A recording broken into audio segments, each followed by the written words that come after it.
Hey, how you doing? It's clobbering time. It's Friday Yeah, night, double 8:30. music. What's that? Double music. Oh, that means it's time for imaginary fights between imaginary characters. And this week we're going to do Nexus versus the Silver Surfer. And as a nice treat, we got Mike Barron here, who has something to do with Nexus. So, how you doing, Mike? Good. First off, let's always be shilling, always be shilling. Mike has the Nexus hardcover omnibus, so when we're done talking about this wonderful character, you can go and get everything. This is all the original series in one collection. It's the first in a four-volume series. The first issue is oversized. It's hardbound. It's 864 pages. Nice, that is so cool. I don't know why. Oh, I do know why. My comic book guy, my pusher Larry, his name, he told me he basically wouldn't let me out of the store unless I bought Nexus. He's like, you got to get this. What so a man! What's that? He was a good man. Yeah. Yeah. He did the same thing with Badger. He guess he was a fan of yours. Oh yeah, I love Badger too. Yeah. Yeah. It was funny because his name was Larry, so of course he was like, As soon he was yeah, wearing as soon as you Badger's had shirt. first comics, I just picked up any comics, in the 80s. If it looked like a good comic, and Pacific Comics and Mike Grell and Jack Kirby and then first all those comics, I just kept buying them. So I'm just gonna bring up a picture of Nexus. I really like this one. So Mike, you want to tell us about who this character is for those people who may or may not know anything about Nexus? Nexus is a reluctant executioner of mass murderers 500 years in the future. When he sleeps, he suffers excruciating nightmares of mass murder, usually perpetrated by a dictator or camp commandant, some Stalin-esque figure. And when he wakes, he knows that he must seek this person out and execute them, or their dreams will recur until they drive him mad. The dreams are being sent to him by an insane alien who chose Nexus to be the conscience of his race. That's the briefest thumbnail description I can give, because we've been world building for decades now, and it's expanded exponentially. We have dozens of secondary characters, each with their own unique voice. It's always a challenge to come up with new stories for him. And after a while, I had him kill so many mass murderers, so we began to branch out into other fields where he would get involved in other types of crimes. But he always comes back to the same thing, which is protecting civilization from those who would destroy it. Yeah. I'll never forget the first time I just saw him kick open doors and basically just point to somebody and blast him into non-existence. It was shocking at the time. I mean, this you didn't really see that, especially in a colorful flying superhero. For the Punisher, yeah, but for a guy flying in science fiction, is it fair to say this is like a blend of science fiction and superheroes? Very fair. In fact, I think it's the best science fiction superhero comic ever offered. And I'm not alone in that. A lot of people have said that because I take science very seriously. And one of the things we did was to explain how he could travel interstellar distances using real physics. It's based on a book called The Iron Sun, which posits that a black hole, which, as you know, a sun that is achieves such great mass that the gravity causes it to collapse in upon itself to a point, a singularity that's so powerful. The gravity is so dense and so powerful that not even light can escape. And that's why they call it a black hole. And that's how they discover black holes throughout the universe, by the absence of light. But like an ice skater who's performing with her arms outstretched, when she brings her arms into her body, she spins much faster. And that's what happens to a black hole. Well, the Iron Sun speculates that a vehicle entering the gravitational field at a perfect 90-degree angle at the equator would be instantly sucked into the center and spat out light years away through a white hole, because all that mass is going somewhere. Of course, if you are the slightest degree off the proper approach line, you'll be instantly destroyed. But if you take that line, you can survive, and that's how Nexus and other ships and civilizations in the future are able to traverse greater than faster than light distances. Otherwise, it would be impossible to reach any of these stars that we see unless you go into suspended animation. We've seen that before in movies like Alien and Aliens, that Right. the journey's going to last 100 years. The only way for the crew to survive is to go into suspended animation. Right. What with I don't know if you want to spoil or if this would be spoiled, but what would you say his Nexus's abilities are? Well, we call them fusion casting, and that's taking the energy from the heart of the sun and channeling it through his own fingers, so he can do with it whatever he wants. He can fly with it, he can use it to destroy, and he can use it to construct. Now, this is strictly a comic book conceit. Right. Yeah. Uh, it doesn't have any relation to reality, as far as we know. I mean, they're making discoveries every day, but it's what I came up with to make him superpowered. Yeah. And And he is pretty powerful. Yeah. And he also has one of the best costumes Yeah. ever made. Yeah. It So, how did you come up with the costume? Or I the had basic- some ideas. It was my idea for the ruby visor, but the dude came up with everything else. And of course, Nexus wouldn't be as popular without the dude's spectacular art. yeah. Yeah, he's an absolute master. Yeah. Very influential. Steve Rude, the dude, in case you don't know what Mike is talking about. Very, very influential to my work and many others, I'm sure. Yeah, I love he is a master. Like I always say the name Alex Toth, right? It's pronounced Toth. He was influenced by Toth. Yeah. Yeah, just striking. Like what I like about Steve's artwork is it's simple and elegant. You know, like there's not a wasted line. It just look at that image we're looking at right now. You know, just everything about it is just masterful. I really dig it. It's old fashioned, but not, you know, in a bad way. He was also influenced by Jack Kirby Jeffrey. and Hanna-Barbera, believe it or not. Yeah. Paul Galassi as well, right? He was a big Galassi fan. He was a huge Galassi fan. I don't see the influence, though. Earlier stuff, you see it more than now. You don't see it now. You see Toth and Kirby now. Yeah. These are the things I think about. I just remember seeing him on that Capital. It was Capital City was the original Capital Comics. Capital Comics. I remember seeing him on that. And that, you know, comics are a visual medium. You know what I mean? You can't read the comic before, you know what I mean? But you see that cover from a distance. It struck me, you know, and I was like, all right, I'm getting this. Yeah, so good, so good. So he's an intergalactic, basically. He's a vigilante. Yeah, vigilante. I don't know why the word was stuck in my head. And he killed. He didn't fight too many of the same people, it's fair to say. He took care of business. No, there's no recurring bad guys unless they're political and not mass murderers. So, Right. we have a cast of recurring characters, but a lot of them, well, like Tyrone is his trusted lieutenant. And then there's, wait a minute, the Texan, you know. Maccabee. Oh, he looked like Ross Perot. That's the guy, Ross Yeah, Perot. I remember him. And Dave, there's Dave. And Dave. son, Dave and his son, Judah. Yep. Sandra, maybe And- the most and- important one. And this comic, it's not just the illusion of change. There is change. He has children. The children grow. He, you know. That's right. Yeah. We were just talking about this on my earlier stream. That's one of the, I think is holding back comics is the reluctance to actually change. Like Well, Aunt May is- that's always been one of our promises is that once somebody dies in Nexus, they stay dead. Keith Vooper is the guy I was trying to think about. Hooper, right. Yeah. So yeah, so that's why. So I'm like stumbling over my words tonight.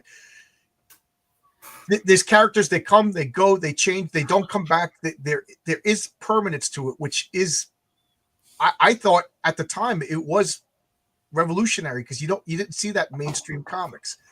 I don't know. It was I'm trying to remember. Was the first comics Eclipse Comics that it was Well, first? Capital was our first publisher, and then we went to First. Right.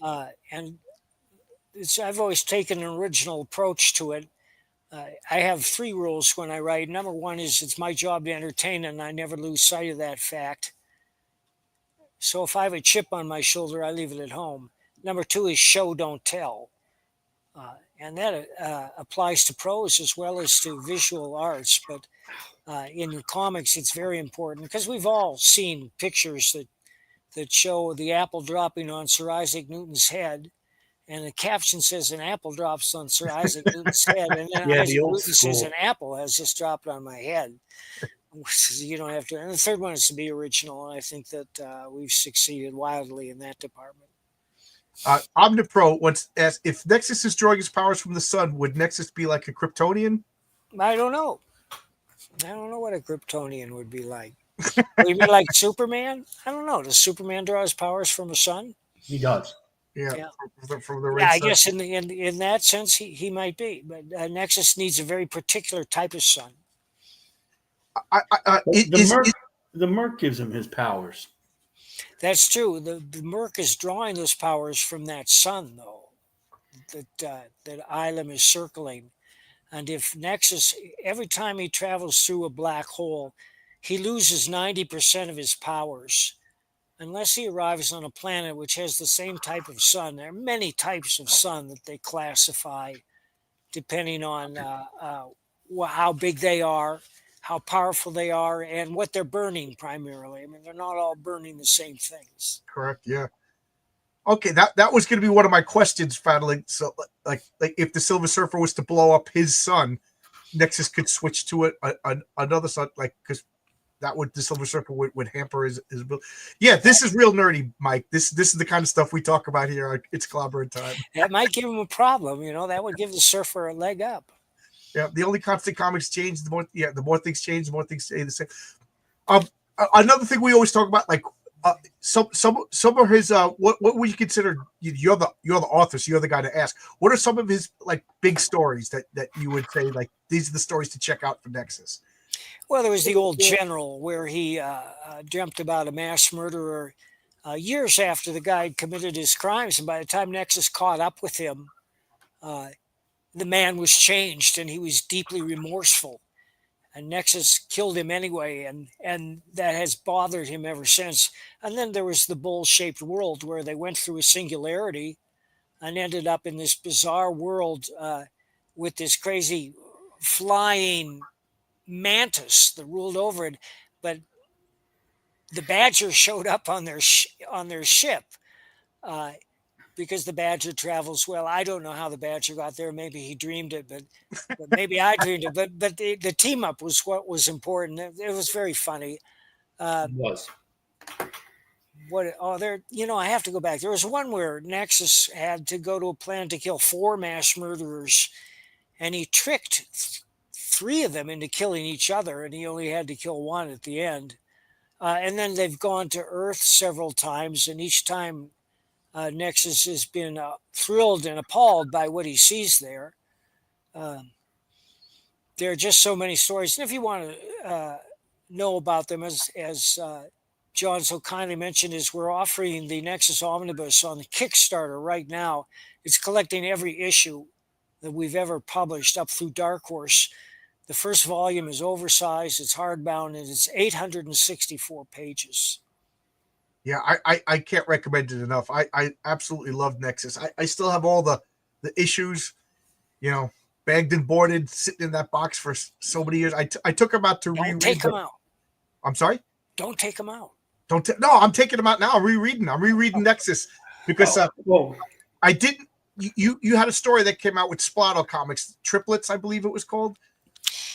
Yes, only the first volume is out. Kelsey Shannon is deep in his cavern working on the next 2. It'll be the greatest graphic novel ever once Kelsey surfaces from the caves. Yeah, he's below the waters of the bayou right now. He's like that Legion of Doom headquarters that has to rise from the swamp.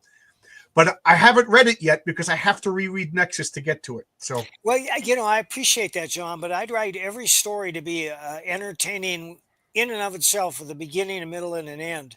I don't want people to think that they have to start at the very right. beginning, although I would be delighted if they did. And I think they'll be delighted that they do too, because there are no duffer issues. Every issue is good. Yeah, I forgot. There's so much stuff that I forgot, that, back when I was reading 100 comic books a month, So, and that's, sometimes you can't read. Could Nexus siphon enough power from a nuclear fusion and power plants? That's a good idea.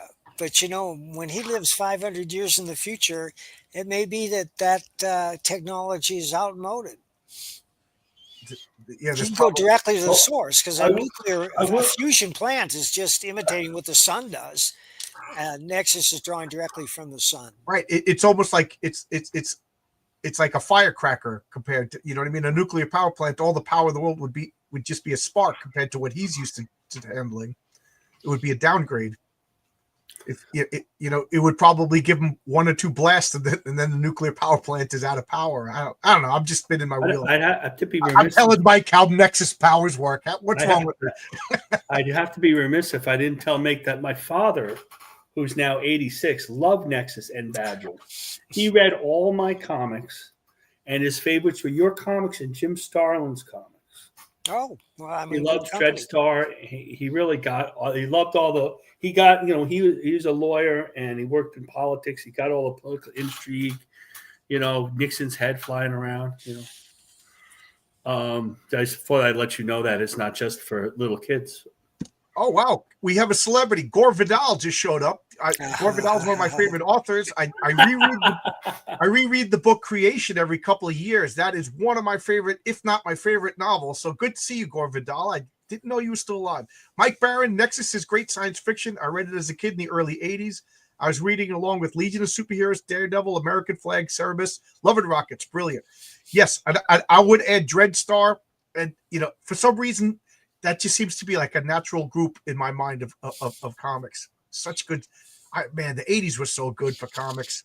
Is there any wonder? The 80s were fun for comics. Mike, what do you think was the best decade for comics? Oh, I can't say that. There are great comics in every decade. Yeah. There are great comics today. Yes. You just have to know where to look. And right now, most of the activity is in the independents outside the mainstream. Marvel and DC haven't learned a thing, and that's why they're circling the drain. Absolutely. But there are good comics out there. Peter Simeti publishes some great books. Yeah. And you look at some of the Comicsgate product is outstanding, because those guys, they were industry beloved by the industry and hugely powerful before they either quit in disgust or were forced out. But I see a lot of independent books that are outstanding, like Andy Smith's Cordrath. Oh yeah. Yeah, I got issue 1 and 2 of that. And this guy named Salty. Sean Silence Do Good. Sean Salter. Yeah, Silence Do Do Good, which is a time-traveling Benjamin Franklin comic. And then there's another one called Captain Klein Bottle, which is sui generis. It's like entering a hall of mirrors, but it's fascinating. That's Jason Sandberg. That's Jupiter. That's right. Right. Jupiter. That's You're right. Jupiter. Yeah, that is really good. He captures that like Jack Kirby field. I got his original series that came out in the 90s, and then I just got his new comic. Plus he's a great guy too. I love talking to him. Yeah, he's a nice guy. Got a wry sense of humor. He's always laughing. Yeah, there are great comics. So Let's get down to it. I'm sorry? Let's get down to it. Nexus versus Surfer. Okay, so Marcus, you want to just give us a quick rundown of the Silver Surfer? Well, we all know who the Silver Surfer is. He's created by Jack Kirby and Stan Lee for the Fantastic Four in the 60s. He started out as Galactus' Herald, who's got the part of Galactus' power cosmic, which Norrin Rad, I guess in the movie is going to be Norrin Radette, I guess. Anyway. I think it's Shallow Bell, but that's... I know. I was trying to make a joke. which didn't work. And he is as strong as the Thing or the Hulk. Physically, the Power Cosmic does nearly anything. Yeah, it's the plot. We're not sure, it's kind of Deus Ex. And, he has to fight Thanos or Darkseid or something to actually be defeated. He defeats himself most of the time. He flies around on a surfboard, although he does not really need the surfboard. And it's uniquely a Kirby character, although Kirby did not get to do his comic. He got stuck on Earth. Galactus had him stuck on Earth, and then he whined about it for 12 issues. Beautiful looking. 18, beautiful. 17 Nobody whined like the Silver Surfer. And then they didn't use him so much because Stan Lee had a lock on him, and then Steve Englehart, Marshall Rogers restarted him. And people like him. People like the Surfer. I think he's a better supporting character than him. Doesn't really have a whole lot of personality, although his comic isn't bad. But they really have to come up with something to keep him from. He doesn't worry about much at this point. Okay. That's quickly the Power Cosmic. We just did the Silver Surfer 2 weeks ago, so I guess people who watch this. So that's why I didn't go that quick. I went through quickly because we did it recently, and we have a lot of them 2 weeks ago. So what scenario? Because usually at this point now we come up with some sort of cockamamie scenario for them to fight. But since the creator of one of these characters is here, why would they fight? Years ago, Steve said, "What's the ultimate Nexus story?" And without even thinking, I said, "Nexus versus Galactus." There you go. And we couldn't use Galactus, so we created our own named Gormondo. And dude has done a graphic novel about it called The Coming of Gormondo. I featured Gormondo prominently in a couple of new original Nexus graphic novels that are being worked on right now. I wish I could tell you who the artists are, but you're going to freak when you find out. But those are down the pike. We're probably not going to announce them anytime this year, maybe sometime next year, depending on who finishes first. Gormondo has a herald who's patterned after the Surfer, and his name is Gnosis. Now, Gormondo and Gnosis have already appeared in a story I wrote called Monster Hunt 2, in which co-starred Bigfoot Bill and Mike Miller's Lone Star. I have a handful of these left. It was brilliantly illustrated. I wish that I had a copy here at hand to show you because it's jaw-droppingly beautiful. But it's about how they team up to save the Earth because Gormondo's coming to eat the Earth. And I give them all a lot of space. And Gnosis gets a lot of personality in there too. But as far as how Nexus would fight the Silver Surfer, okay, conjure up a giant shark and chomp down on the Surfer. So it. I know you're biased towards Nexus. So we'll remove all bias. Who do you think is gonna come out on top in this fight? Silver Surfer or Nexus? Well, I got to tell you that arguing who's the most powerful fictional character, I know, is it's a delightful pastime, but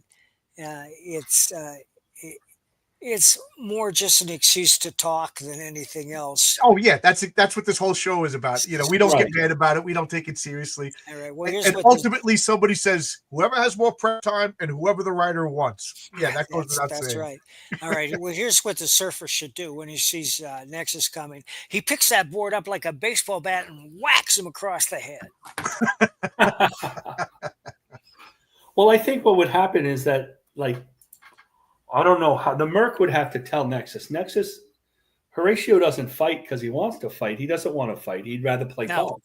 He'd rather hang out with Sandra and his kids and have a picnic than fight. But he's forced to do what he does, or he can't live. He has to sleep in liquid, suspended because his headaches, the migraines. Right. The audience needs to know that if Nexus, he has to go. If he has to decide that Nexus, that Silver Surfer is a mass murderer because he leads Galactus to these planets, and Galactus eats the planets, and untold millions die. So you're not going to defeat Galactus. What's the best thing you're going to defeat is Harold. So he has to ask the Merc for more power. How much power does the Merc give Nexus? There's been times when the Merc had no power to give Nexus. There's times when the Merc gave 3 little girls all of Nexus's power. So we don't know what the Merc is going to do. No, the Merc is inscrutable. That's one of the themes that runs through most of my science fiction is that if we contact another intelligent civilization, an alien race, it might be that we could never communicate with them because we have no basis on which to build communication. Their point of reference might be so completely at odds with ours, might be something we've never understood or been introduced to. And we just be talking past each other. And of course, that can lead to hostilities or it can lead to indifference. But it's something to think about whenever you're writing about encountering another intelligent civilization. Yeah, I that's one of my pet peeves in all science fiction, where it's comics, movies, is that the aliens are just, oh, these are the Viking aliens, these are the Roman aliens, these are, they're basically like a stand-in for an Earth culture. Like Star Trek does that a lot. I really like. Did you see The Arrival with Amy Adams? The aliens. Yeah, I did. I should watch that again. Yeah, I like that we couldn't figure out the aliens. They were literally alien. It took like a whole changing of the way our brains process thinking to understand the aliens. I really like that. To me, now I'm still thinking about this. Now I'm on a roll. Is that if Nexus needed to deliver the Silver Surfer, he would actually have to find a way for his power to he would have to take the Silver Surfer's power cosmic. He'd have to siphon it away, if that's possible, if that's part of it, and keep it for himself to depower the Surfer, much like Doctor Doom did. That's an original concept. I hadn't thought of that. If Nexus powers could work in reverse, that would be the best way to defeat this. Brilliant. Eric the Guapo is not familiar with Nexus, so he wants to know who's the Merc. The Merc is the insane alien that lives in a cave in Ilum, who chose Nexus to be the reluctant conscience of his race. Yeah. And he does that by assassinating mass murderers. That's how you pronounce his world? How do you pronounce Nexus's world? I've been mispronouncing it all these years. Excuse me? Ilum. It's from Asylum. I've been pronouncing Elam. So it's Ilum. Okay. I've been mispronouncing it for years. People have been calling me Mike Barone all my life. Mike. Oh, my real last name. I love when my last name is Bua, and I love when my mail shows up and it says Bug. Bug. That's great. I like Sometimes that. I'll write BUA and then a flourish. Understandable. I love it when it's Bug. So, yeah, it's funny because I thought we would have to stretch the fight, but Silver Surfer really does fit the kind of bad guys that Nexus was created to fight. Well, no, I mean, the Surfer isn't inherently evil. He does what Galactus tells him, and it's to save his family. Right. Yeah. Silver Surfer himself, Norrin Red, was pretty normal. He sacrificed everything for his world. But this brings us back down to one of my favorite comics of all time, Fantastic Four 266, The Trial of Reed Richards. Like, is Galactus evil? Are you familiar with that John Byrne comic? Not off the top of my head. Is that the one with Reed in chains? It's a John Byrne cover, I believe. Yes. Where's everything I own? Why can't I find it? Yeah, this is killing me. I have a worse last name. Yeah, don't dox yourself. Don't. Well, I used to put my last name. My last name is really long, and people can't spell it. Silver Surfer's just I following. can't spell it anymore. Long? Well, I have a long. Yeah, it's calligraphy. L-O-N-G. Letters. They changed my name. I did not change my name to the extreme, formerly known as Marcus. That's a little bit of an in joke that's been a little worn out. The Third Body Problem. Yeah. I everybody keeps recommending that to me because I keep saying I'm tired of like the same old science fiction. I'd like to read something about aliens where they're actually alien. John, in that case, read the books. Do not watch the Amazon TV show. It's a completely different beast. I don't know. The Amazon shows seem to do that. Seems to be a pattern that Amazon ruins books. So, yeah, it's not Adam Smith. It's just somebody just as handsome as Adam Smith. So now they fight. Now, the Silver Surfer has this quasi magical source, the power cosmic that comes from Galactus, and Nexus has his power, like you said, from fusion, through his body. So I don't know, like in this imaginary fight of extreme nerdiness, does the fusion of a star trump the power cosmic? That's really the bottom line here. It may be that they're so evenly matched that they flip a coin. Baron, do you mind if I make a reference real quick? You know what?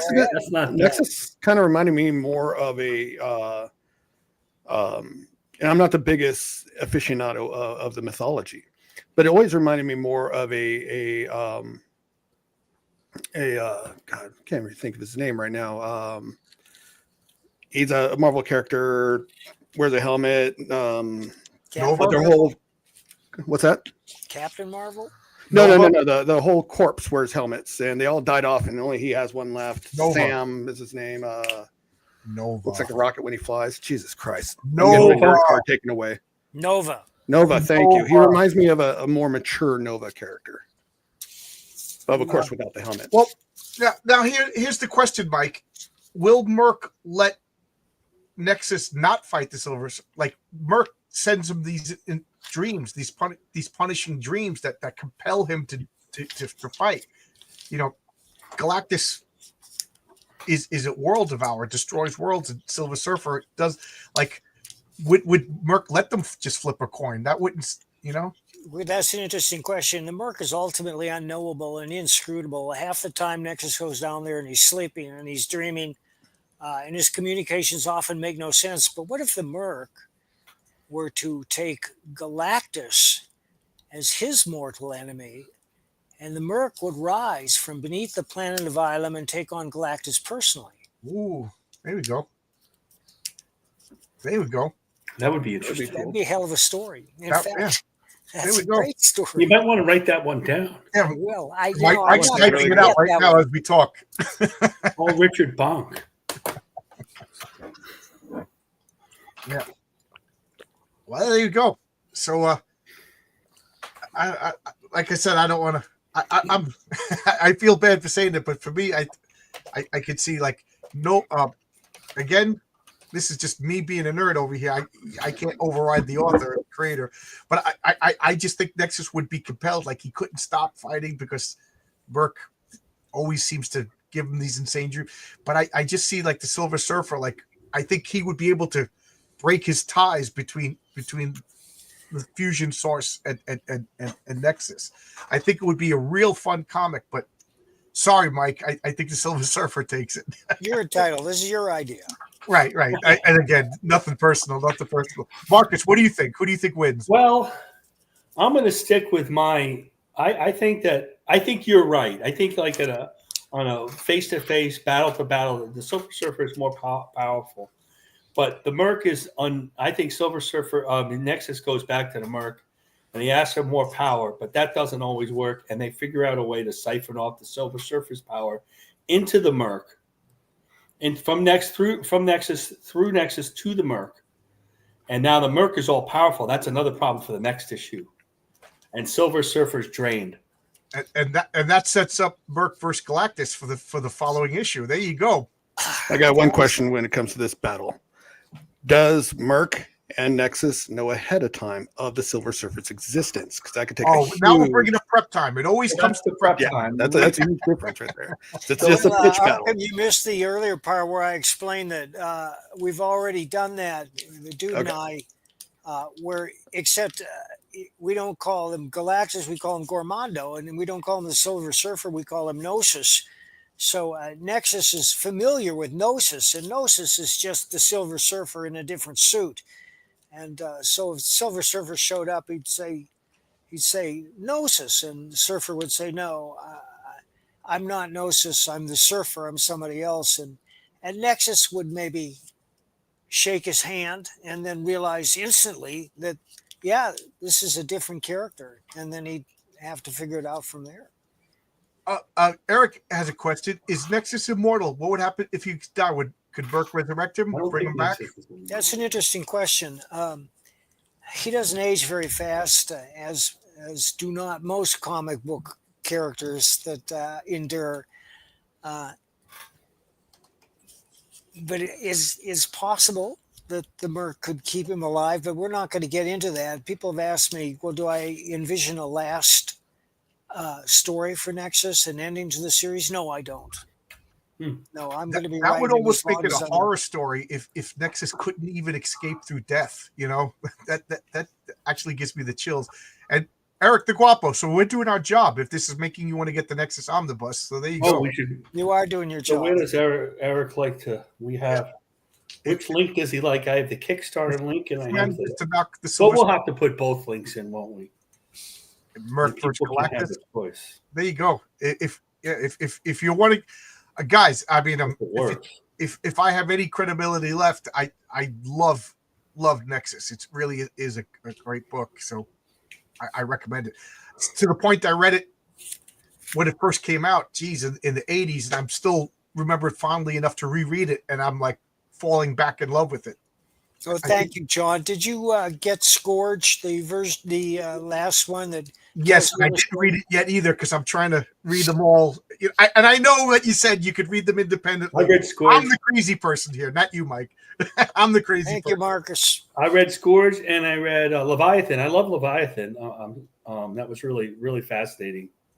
You won't believe what Richard Bonk is cooking up now. Oh, cool. Yeah.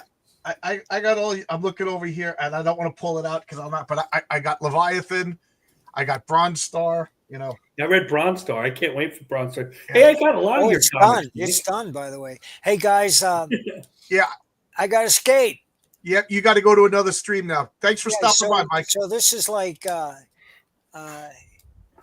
who is the guy that knocked out a donkey with one punch? Roberto Duran. This is like when he was fighting Sugar Ray Leonard, and he said, "No moss, no moss." So I'm saying, no moss. I'm going to cede it to the Silver Surfer. That's a beautiful picture. Who did that? I did. Nice. I think you sent that to me, didn't you? I think I posted on. I think you might have seen it on X. Yeah. On Twitter. All right, guys. Thank you. Thanks for stopping by, Mike. You're always My welcome. pleasure.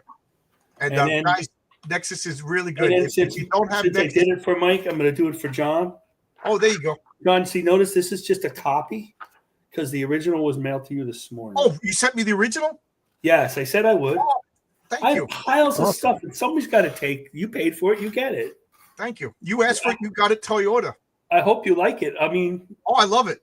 I know you like it. I mean, that's what am I fishing for a compliment? But I hope you like the original. Original is Oh, not it's going to gonna look go. quite It's as gonna nice. go on my wall. Oh well, thank you. I mean, it was fun to draw. Like sometimes I go to I'm on that show, and I don't know what I'm doing. I don't know what I'm going to draw. I just don't know what am I going to do with this character. What am I going to do? Sometimes I want to draw Iron Man. Like just your basic mainstreamy character. But when I talked to you, you said, "Oh, why don't you do this?" I did the Patriarch a couple times already, and I didn't know what to do. I was going to draw Mary Sue. You And then you said, draw do that this. and So I you did. got paid for it. So there you go. Well, yeah, and that doesn't have. Well, on that show, I don't know. It's just hard. Well, Duck Bacon probably has been paid for stuff, and we don't know. But I've been paid now 3 times, and that's pretty good for a draw stream. Like Nick Garber bought that one of them, and eventually Cooper. I'm doing something for Cooper. Let's leave. Oh, cool. So Cooper's telepathic buddy. For those of you who don't know, yeah, we're making a cover for him. so we might as well show this. Then you just showed the black and white. Here's Oh the yeah, color. that's fantastic. Right Look on. at that. Yeah. I love the way he put it. He had him pop out and put everything in the background of those colors. It's really terrific. So this is going to be the trading card for when the Public Eye story gets published. It would have been a good idea if I did it trading card size, wouldn't it? But I did not. So We'll work. We'll work. no, on it. I talked to Oscar. He's worked it out. Nice guy, Battle of very the nice Traders, guy. Mike Barron versus Jack Kirby. Well, I think Mike Barron has the advantage of being alive, A little bit. but Well, in their both prime, I don't think anybody could fight Jack Kirby. no. Well, Jack Kirby's a war hero too. I think the fight is who's going to win, Jack Kirby or Yogi Berra.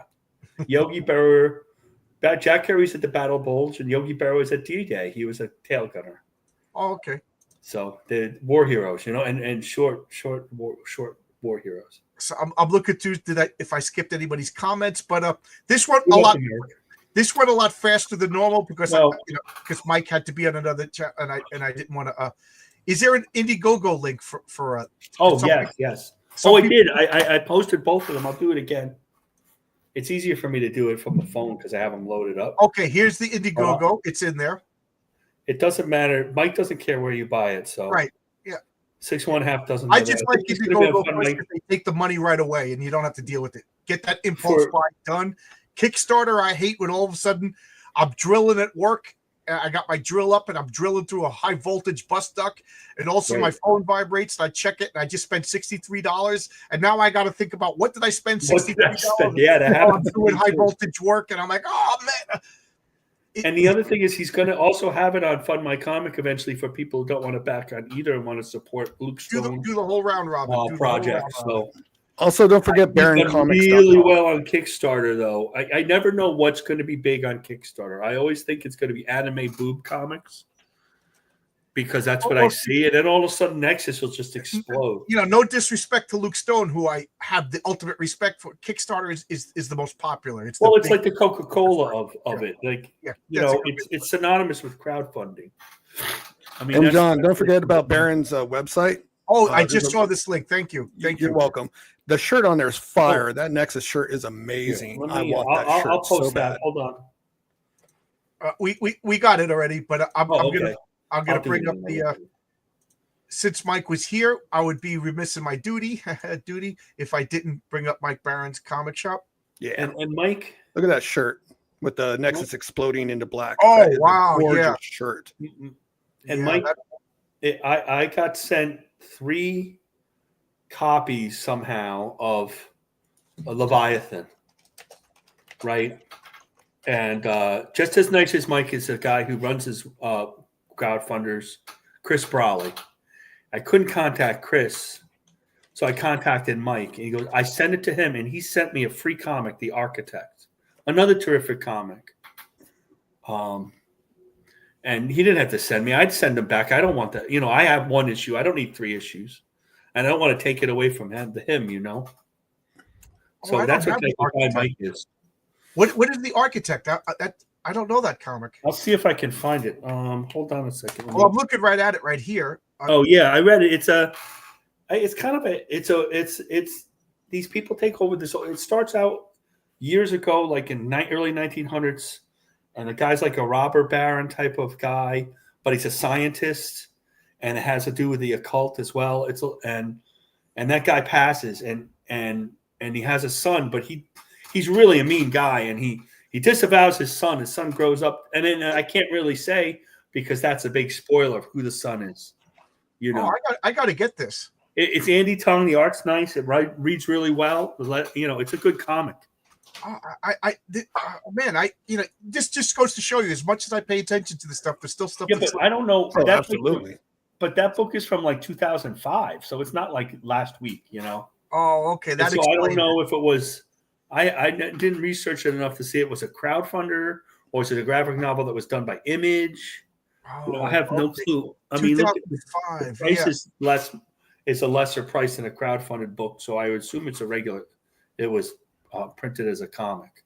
Yeah, Private American. I enjoyed. It's funny because I got 2 copies of Joe Frankenstein, Graham Nolan's book, and I thought he made a mistake, and he messaged me. He goes, "No, John, you ordered 2." I ordered these coins. So I ordered the comic, and then I ordered the coin tier, like all the challenge coins, but I didn't realize that was wrapped up in another comic. So I enjoyed Joe Frankenstein a lot. Yeah, that's my favorite of Graham's. I think I like Ghost of Matakumba an awful lot, but that's the closest thing he has to an IP. So you really have a like. I even like that. I like Joe Frankenstein because it's like a Hellboy. I didn't get a chance to get those. They looked really good. Are they good? Yeah, I enjoyed them. Okay. I really like. Can you still get 1 and 2? Graham's artwork is unbelievable. It's so well told. Anthony Gonzalez Clark just gave such a different look to it that was really interesting. That was on issue 3. So yeah, I enjoyed those. I got to check out this Architect. Mike Barron's one of I those. liked it. I could send it. Well, sending something is expensive, by the way. So I'm not going to say I'll send you. It's ridiculous. Like COD. I sent a piece of artwork out. It was $10. I'm like, wait, what? Yeah. What happened to $5.99 on Long Island? I took 5 copies of Heroic Tales and I sent it to Daniel in Brazil. Oh, I don't even want to know how much that. And then Daniel signed them all on the cover, and then he sent them to Renzo in Mexico, and then Renzo sent them to Oscar in Mexico, and then Oscar sent them to Bill in Texas, and then Bill sent them to Brian Bow in Idaho, in Iowa. Oh my God, Ohio rather, and that's where they are now. They're on their way to Pittsburgh to Fabrizio. So I just want Fabrizio's in Pittsburgh, but I've just got to say, like, it was like almost like $80 to send it to Brazil. It was like almost like $40 to send it to, and then from Mexico to Mexico, they got private couriers because they don't. Why is John Lombach's charging $80 for signatures now? There's a lot. No. I know. I'm just being facetious. I'm getting 5. I'm getting 1 to keep, and then I'll probably auction off the others. There's a lot of issues with crowdfunding. We don't need to get into it, but one of the main issues is the shipping. The shipping is one of the single main issues because the way the crowdfunding comes out, you're either going to be from $10 like John's comic to $25. Basically, that's it, unless it's like a real special issue. And then you have to ship it, and nobody except for Brian Polito, who folds shipping into his cost. But then those are doesn't he do like credible numbers though that they can? Right. He also does comics. He doesn't do graphic. He doesn't always do graphic novels. So if you say it's $20 for the comic, then you can fold shipping in maybe, but maybe you won't be able to because shipping just went up. Yeah. True. Yeah. I know this is like a touchy subject, but this is like what. All the Ripper guys have been very nice to me. I didn't like ISOM, and they'd be like, "Oh, John, you." They try to win me over by talking to how much, but I just said like it's $35. They're like, "No, it's not. It was $25." I'm like, "Yes, but you have to include the shipping in the price." When it was out, the number one to me was $35 with $15 shipping, making it a $50 comic. So I wanted to order ISOM. I don't care about it. I'm not going to talk about quality. So I didn't because it's too much. There's no books I ship. And that's valid. I bought my comics from, I'm going to back Rainy's 3rd issue, but I bought the 2 issues from her at a con. Now, if you see them at a con, I just saved $20 shipping. Right. On 1 and 2. Now, I wasn't thinking that way, but that's what it ends up. Like this, Project Analysis, he's charging $10, but I also paid, I don't know, another $10 for shipping. But I really enjoy these comics. But if he's in New York, you could have driven to his house in person and buy all of his comics. Man, I met him. He is a really nice guy. Yeah, he's a super nice guy. His girlfriend's super nice. I got I bought the trade paperback from him. I joke, but I'm not joking. I haven't read it yet, though. In 20 years, we're all going to be working for. If you're in comic books, definitely. Yeah.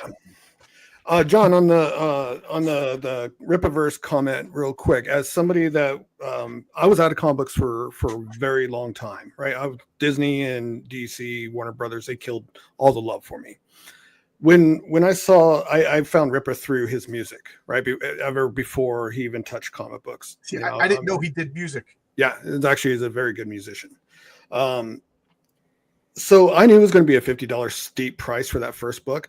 I didn't buy that first book as a comic book investment. I saw somebody willing to put their money where their mouth was and do a business where it can later implicate other artists and writers into that business and steamroll it.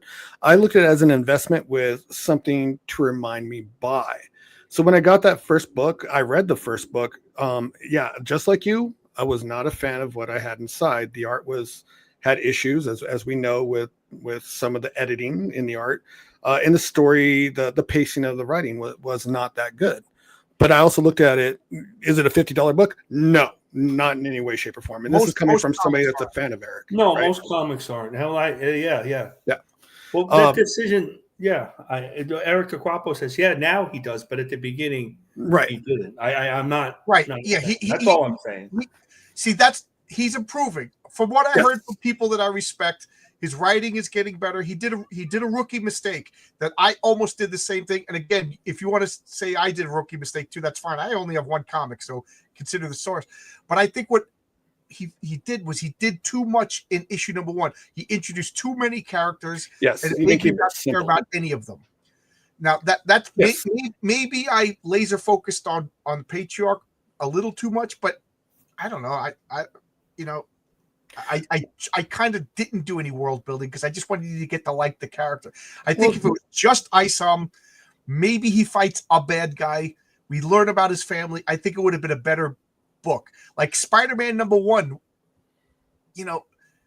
we just learned about Peter Parker becoming Spider-Man, and we all love that comic. We all still talk about that comic, So I think it was a rookie mistake. He needed it was a rookie mistake, but he is getting better. Honestly, because I read not Isom, but some of his other projects, like he has a detective guy.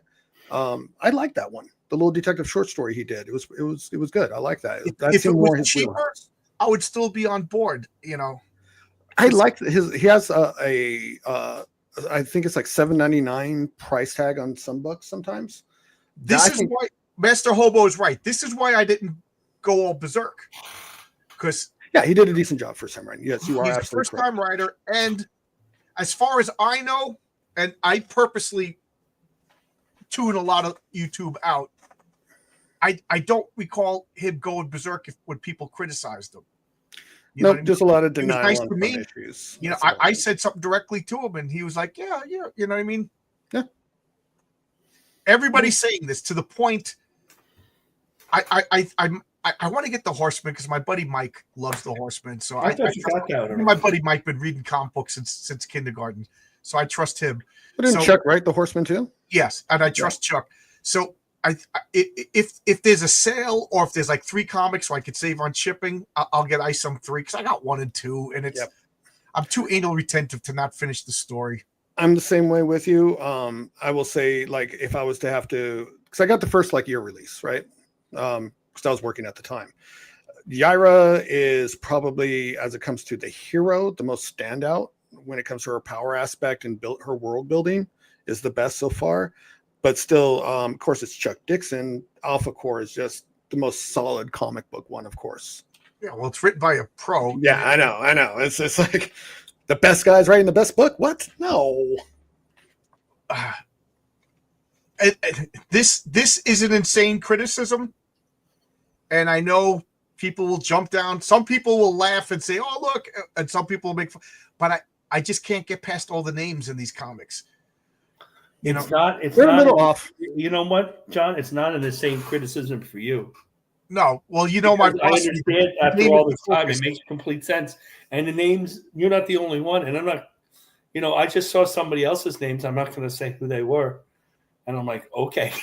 Okay, whatever you say. They're kind of weird, but. John, when you read my first book, please be gentle on me with the names. I liked. There was one time when I got harsh with the criticism, and I'm still feeling the backlash of that one. So I don't know if I'll be doing that again. But maybe I was a little bit meaner than I should have been. I'll admit when I make mistakes.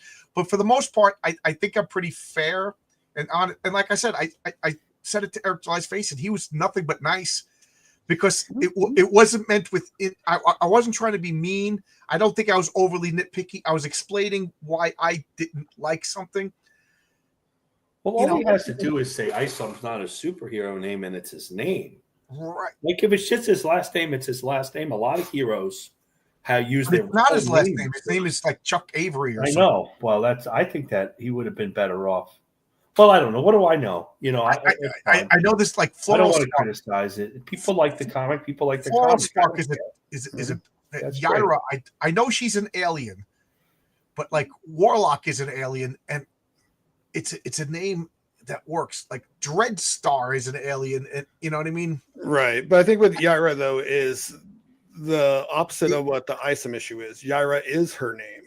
Right. So right. Yeah, and as we said with the comic books with Chuck with Alpha Core, how they all have more traditional superhero names as opposed to the rest of them. I'm holding out on Bloodruth. Bloodruth to me is it's in a quantum state. It's a great name and it's a bad name at the same time until I get a crucial piece of information. Like, is her name Ruth from Ruth from the Bible? You know what I mean? And in which case, it could be an argument for a great name. If it's just Bloodruth because it sounds cool, oh well, I don't know. Well, it's not Cable, Cable is the word. Lightning Lord. Lightning Lord only works in context of all right, here's something funny. Yeah, Legion of Superheroes did have the worst names. You know what Vaughn's original name for his character was? Lightning Lad. Was Lightning Lord. It was not Lightning Lad. It was Lightning Lord. Lord. It was Lightning Lord? Yeah, and we had to explain to him that you can't. One, Lightning Lord is another character of the Legion of Superheroes. Right. So you don't want to use it. Two, it was Lightning Lord. We were just, it's Vaughn, so we're all friendly with him. This was like a couple of years ago before the comic came out. But it was Lightning Lord. That's funny that you said that.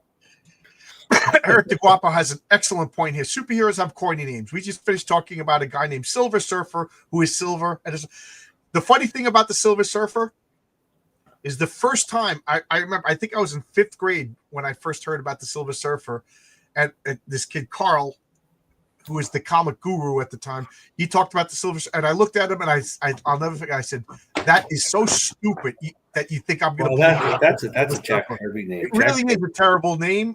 It's a terrible concept, but yet it works. Like Black Bolt is really a bad name. Is in my concept of names. Like what does he do that bolts? Nothing, and his suit's more blue than black. So right, I know that's supposed to. I know be it's the coloring. Yeah, in the old days, that's what they did. But like this, there's all of the my voice. Karnak is the only one that I like, but like Medusa turns people into stone and has snakes for hair. But actually, the idea that she has hair. Right. That she can grab. That's why there's Medusa. Right. I understand why they do it. I have issues with superhero names. Triton is perfect. Triton is perfect. It's the real names that are worse. Stephen Strange, Peter Parker, Reed Richards. That doesn't bother me. Otto Octavius. Otto Octavius is the only one that's a stretch. The regular names don't bother me. But Gorgon is my. I cringe every time I hear it because I thought it was the coolest name. If the name isn't illiterate, it's usually Larry Lieber. Well, but Gorgon in Greek mythology, Tony Stark. But Gorgon, there's 2 Gorgons though. There's the Medusa Gorgon, and then there's the Iron Bull Gorgon, which I believe is the one that Gorgon is taking its name from. No, the Iron Bull is made up by Gary Gygax in Dungeons and Dragons. For a Gorgon? The Gorgon. He just said it was an Iron Bull but the Gorgon it means bright eyes. Gorgo. The three gray sisters, the 3 fates, Medusa and the other 2 Gorgons. They were beautiful women who had bright eyes. So Gorgon, but it's a cool sounding consonant name, Gorgon. So right. It sounds like a strong man's name. Right. Isom is Eric July's great grandfather. Yes. Right. That's my great grandfather's name is Giuseppe. Giuseppe's a horrible name for a superhero. Giuseppe, yeah. Giuseppe's more like a barber's name. Yeah. Mike Barron said that Isom is short for isometric, which is still a horrible name for a superhero. Well, it depends if we find out something later that has its powers to do with like movement and measurement. If you really want, if that's the case, then it makes sense. But I doubt that. Do this. I don't know. I doubt that's going to be the case. I need more. Bloodruth is a family name. Yeah, Bloodruth is all about characters cursed from the Bible. If I remember the comic trailer right. Yeah, that's what I heard. That's what I heard too. Yeah, it is. I do remember it being biblical. I tried surfing. I'm uncoordinated. I tried skateboarding. I'm uncoordinated. So I could skateboard. My first I said try. Surfing, I did not say succeed. Yeah, Black Canary always bothered me because she's a blonde, But she wore a black suit. They used her as White Canary. She wore a white suit.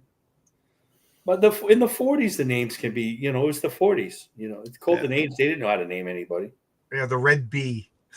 The Red Bee. Yeah. Well, they were red. I don't know. John's Law. You should do a stream talk about fun. That's a good idea. That's a good topic. We'll solicit funny superhero names. The Diddler. What name I don't like? One name I like, but I don't like the character. The Flash to me is one of the most perfect superhero names. Like, if I say to you the Flash, like it let's just say you just learned English and you know whatever, you lived in a cave or you lived in a monastery, and now you came to America and you learn America. The Flash, you can almost interpret what his powers would be. You know what I mean? It's the perfect superhero name. Whether you like the character or not, it's up to you. But you can't argue that the name is not good. Matt Bauer, Battle of Matt. I know nothing about Nexus. Oh, that's one thing I didn't get to ask Mike. I was about to ask him, but I was being polite, waiting for him to finish, and then I got distracted. But like the name Nexus, like I know Nexus is a connection of all points. Mm-hmm. You know, I in my superhero role playing game, I had a character named Nexus who was a telepath, and what he was he's a mental switchboard between all the superheroes, and he was like Xavier. So he's like a synapse. Right, he wasn't a combat superhero. He had better powers. That he was like a support superhero, and he was the communication network. So he sat in his chair a lot, you know, and because of that, he had diminished strength. But he could walk. But if I ever bring him into Heroic Tales, I can't call him Nexus. You know, it's just right. Yeah, so I'm struggling to come up with a better name for him. Well, I think Nexus, and this is why I said it reminded me a little bit of oh my God, I forgot his name again. I am tired. Sorry. With a character with Marvel, the reason why I said Nexus reminded me of him is because in later continuity in Marvel, the whole force got wiped out. So all of their powers and kind of collective memories are stored within the last remaining helmet. And with Nexus, it's that whole race that was wiped out, and Merc becomes the nexus of that race. And then, of course, Nexus becomes the avatar of Merc. Kind of not. Hey, Joe. How you doing, Tony? Just got off of work. Sucks that I missed Mike Barron, but wanted to come by and say hi. Hey, Donnie.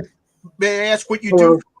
You probably told me, but I don't remember. Oh, I'm a property inspector for a small out-of-state mortgage lending service. Okay. I guess no one is above critique, but I think it's easy to bash legacy comics until you have submitted your own story or art to them. You could. That's just if your critique is honest and fair, right? Critique anybody, you know what I mean? Like, I don't want to bring up drama, but the 2 times I started trouble, I wasn't trying to be nasty. I was just legitimately giving an honest critique, but. You know, except to me, and then which case become the enemy. Flash is my favorite superpowered hero.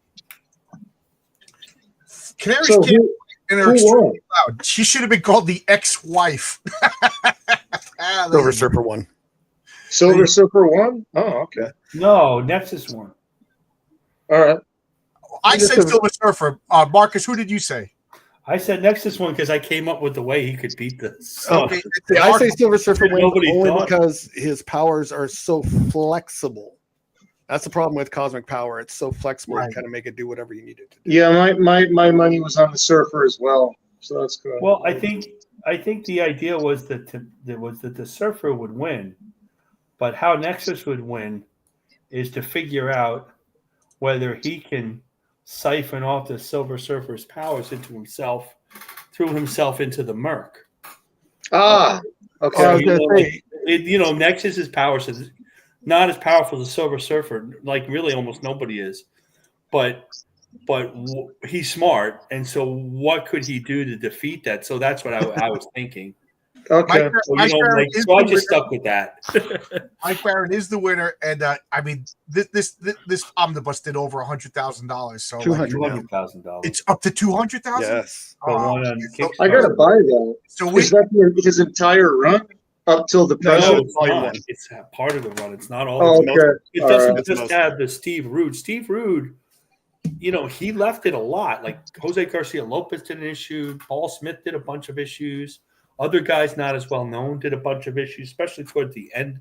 Not the end, but like in the 40s and 50s, as Rude started doing some DC work. There's a lot of different issues. He gets fill-ins more Right. often than we think. I think you could only make like a comic so big before like the binding. 800 page, that's a big thing to ship Right. that thing You know out. what I Like mean? that's got to be about this big. Has anybody read the Steve Rude Nexus? Just Yeah, the they're great. one. Is it good? Okay, Yeah. I gotta check that out. Yeah, this is volume 1 of 4 volumes. Yeah. So I mean, what is the definition of an omnibus? Like an omnibus doesn't, like, you can't make a Fantastic Four omnibus. That book would just not Well, be. no, it would be more than one. It would be like a run, so you could make like the. How many issues were Stan and Jack on it? 75? about 101. 101. So that'd be like 2 omnibuses worth right there. You'd have like, you know.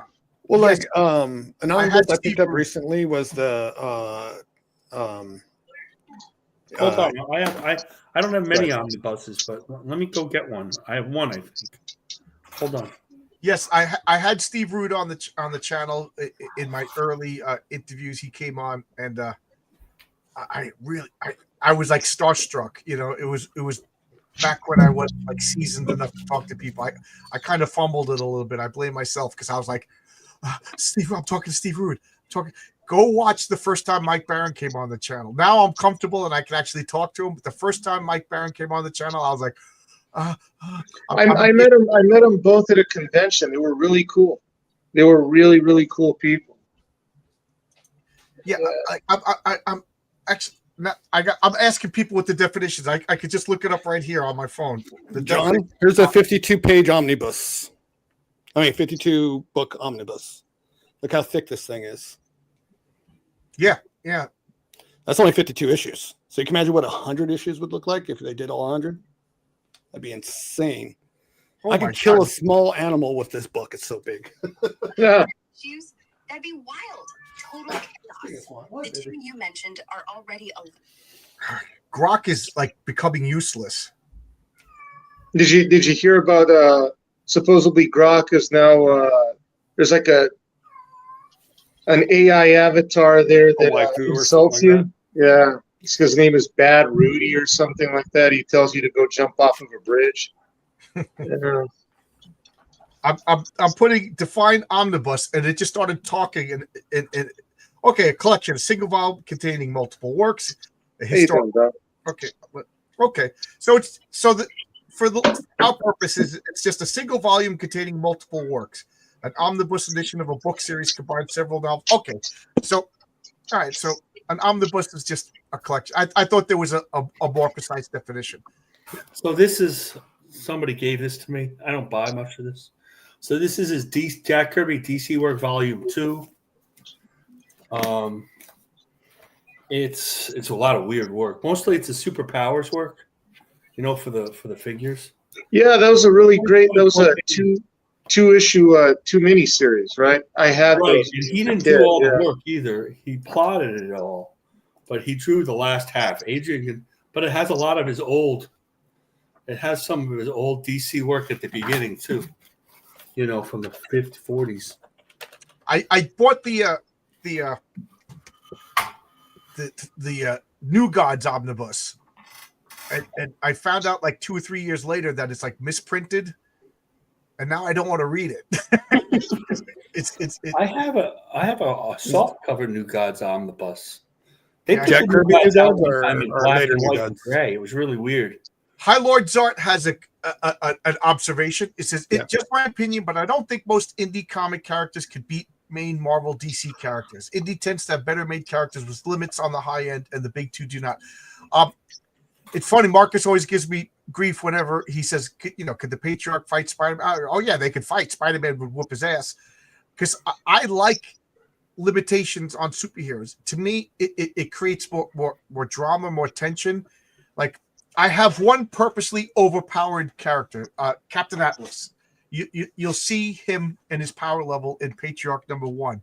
He could give Superman a run for his money, and I'm always going to give it to Superman because, you know, my characters don't have the right to beat Superman, in my opinion.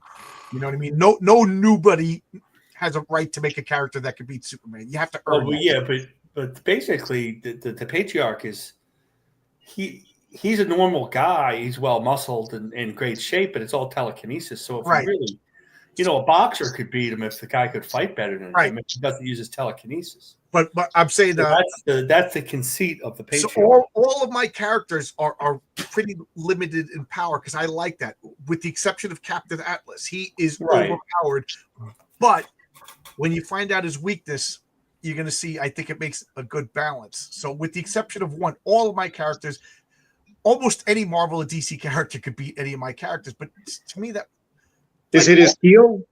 I'm sorry? Is it his heel, or if you cut off his hair? It's the color lavender. The color lavender is Captain Okay. Atlas. So he can't wear his own suit. Captain Atlas wears red and white. What's interesting that you say that, because when we've done all these ones, what we basically found out is that Marvel versus DC, that DC characters are so much more powerful than the Marvel characters. Say the Flash, we talked about, now the Flash has a speed force, so he can fly through time and he could do almost anything. He's omnipotent almost. Silver is just a guy who's super fast and like, what does he run? He runs 1,000 miles an hour or something, whatever it is. But that's so much slower than the Flash. Look at the power differentials between the Avengers and the Justice Society of America. Right. I would say the JSA is like godlike. Yeah. I mean, you have Well, yeah, anytime you compare DC to Marvel, and that's again where you can see where Marvel's losing ground on its identity, because instead of writing better characters, they're just trying to make the characters they have way more powerful. Like they're trying to push Miss Marvel, and they've been trying that for decades now. I And think all they that's do is increase her power and make her worse and worse and worse. I think one of the things that made Marvel so good was they put realism into their superheroes to the point. Spider-Man's not realistic, but you know what I mean? Yeah. They gave limitations, they gave real problems, and people really like that. I think nowadays they get tourists writing these comics, and they just think more power makes for a better character. John, I got a question for you. Do you think that too much verisimilitude inside of a fantastical comic world is to its detriment? Like, I'll give you an example. After 9/11, remember Marvel released those comics, and you had if you had the Avengers, the Fantastic Four in New York at that time, none of those towers would have fallen. Right. And it just sort of kills it. You put too much real world in something. Just like I remember when I was a kid, they did a Batman graphic novel where he goes after a ring of child predators, and I was like, well, that kind of kills Batman. That kind of then he could do it all, and then that's sort of here's my answer to you. In the stream that I was on, that Arkham was on earlier, and then left, I was talking about James Robinson did 14 issues of the Fantastic Four, and what he did is he put real world consequences into the Fantastic Four, and it's stuff that I've been playfully joking about all my life. Like how could Reed Richards just launch rockets from a building in the middle of Manhattan? How could Reed Richards have a negative zone portal to another dimension? Isn't there OSHA laws? Isn't there city ordinances? Yeah. Not only that. So what James Robinson did is he addressed all of that, and it was a real downer. And Child Protective Services came and took Franklin and Valerie away. The city confiscated the Baxter building, and the government confiscated and I'm like, I don't want the real work. So what works for the Punisher, I want verisimilitude. Mm-hmm. I want the Punisher killing Jeffrey Epstein's clients, but I don't want Spider-Man, having to surrender the formula to the spider, to the food to his web shooter. In that stream, I brought up the Four. Remember, John? Oh, you remember in that part of that thing, the reason why they were evil is because the Reed Richards archetype there developed all this stuff, and he didn't want to share it with anyone. Right. Like all these like cold fusion and all that. But if you look at it that way, the Fantastic Four are the same way. Like in the world with the Fantastic Four, we should have flying cars. Right. We should have cold fusion. See that, and that's the problem. Like with verisimilitude. But here, real quick on that one, they do have it in that world. There's I don't flying cars remember. all over Marvel. Shield has flying cars everywhere. Yes, Fantastic Four. but Right. not the normal dude. You're not Not buying like a guy Ford. It's working at McDonald's or like something. you go buy a Tesla, you know. Yeah, like Aunt May doesn't have a flying scooter. It's just it doesn't. I would say that's more the writer's problem. You know what I mean? With not implicating stuff that should have things on every. But again, you want to keep the heroes on one level and your everyday person on another level, so that way you can feel like the everyday person and see these fantastical things that you don't have, I guess. I suppose, but does it kind of make Reed Richards sort of look like a jerk if you really think about it? That's the same principle people say the Superman problem. Like, why can't Superman just disarm every nuclear weapon on the planet and stop every war? Isn't it selfish for Superman to go on a date with Lois Lane? Yeah, because somewhere in the world there's a kid stuck in a tree. You know, not really. If you have a Justice League, somebody's going to do something. You know, it's not like he's the one superhero on the planet. Right. You know? But he's the one superhero on the planet that can hear everything. So can Captain Marvel and Martian Manhunter, right? And Supergirl and Power Girl. As far as I know, I don't think Captain You're Marvel right about that. That's quite a few, actually. Yeah, but yeah. So that's why when I made the Patriarch and he had the super senses, I'm trying to say that he has to be in a safe space. It requires intense concentration. Otherwise, it's selfish for him to go home and spend time with his family. You know what I mean? Because there's a kid over there, but Mom's making lasagna tonight. You know, but that's that kind of thing we were just talking about. That's like Alan Moore. You know, like deconstruction, like looking at things in a very bad way. Well, it's like the Watchmen, like what would happen, and the comedian gets killed, and Rorschach's really a crazy person, and the Dr. Manhattan goes crazy, and then the other guy brings, the whole thing, except for the octopus at the end with spoilers.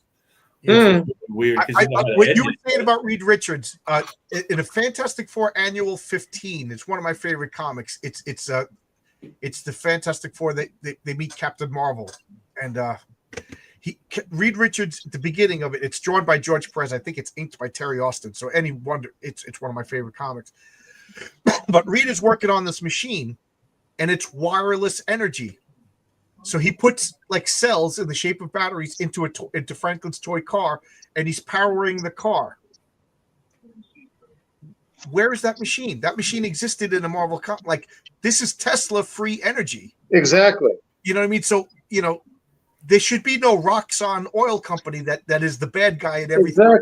Exactly. Or I got a better one for you. The death of Captain Marvel. I remember when he was dying, you had gods at his funeral. You had Dr. Doom. You had Thor. You had everybody. Surely somebody could have cured his cancer. Surely Dr. Doom or Reed Richards could have cured it. Why does Shirley got to cure his cancer? Why is Shirley got to do it? Shirley. At the same time, though, I agree with what Tony is saying, especially with that. I agree with story. it too. And it's something that you got to work on in your world, But I think on that case, just kind of the way that book wrote, it almost looked like Marvel was like, "No, this is my time." Possibly, yeah. It's been a while since I read it. Because he's fought for so many times and has died and come back so many times, and this time it's just nature kind of taking its course, and that's why he's kind of like, at first he didn't want to go, and then when Thanos talked to him and said, "Hey, this is kind of how things are. No matter how much you fight it, we're all going to die eventually. So you can go fight it, or you can come with me and rest."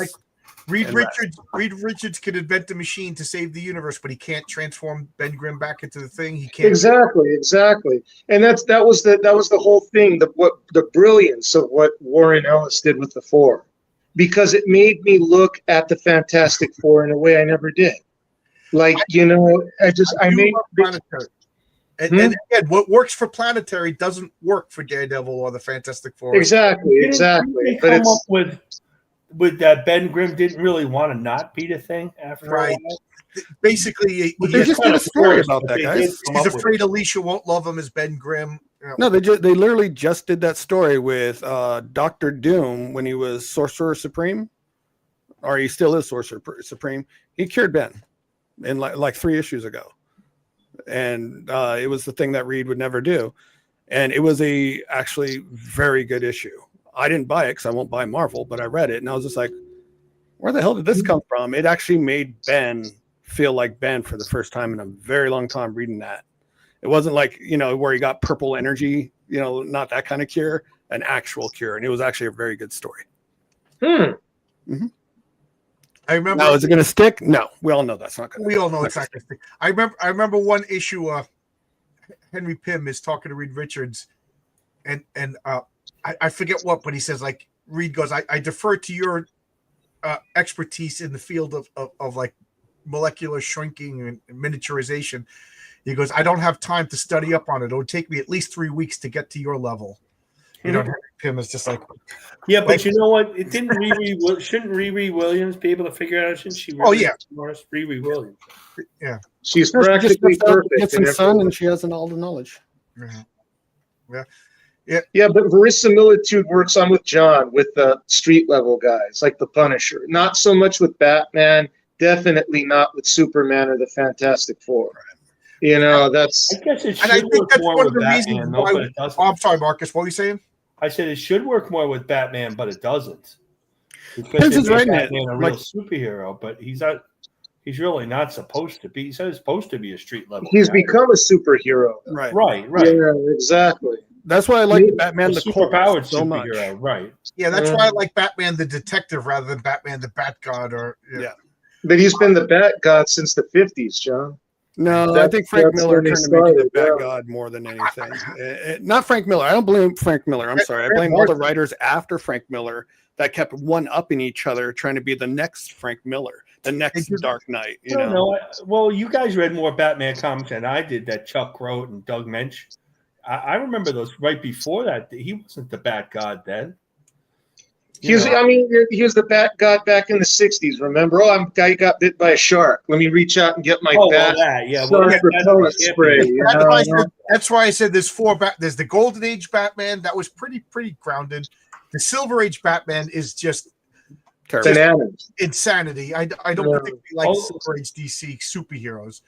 And then there's the Detective, which is my favorite. And, of course, these ages overlap each other because Brave and Bold had Detective Batman while there was still Silver Age Batman. But, these are loosey-goosey. And then the Bat God. And I always attribute the Bat God to like the Grant Morrison and beyond, because the Chuck Dixon, Doug Mensch Batman, and Grant Morrison Batman, he was more human level, to a degree, but he was still plot armor. He was still, prep time. Yeah, exactly. You did read the Colt, right? Well, the Grant Morrison with the prep time in the JLA, where he could figure out how to kill all. Yeah, that's where they really. That's literally the beginning of the Bat God. That is like the right there. That was the worst thing even ever. happened in his own comic. I hated it. But I think one of the like Spider-Man is one of those characters that walks that line between street level and like super level.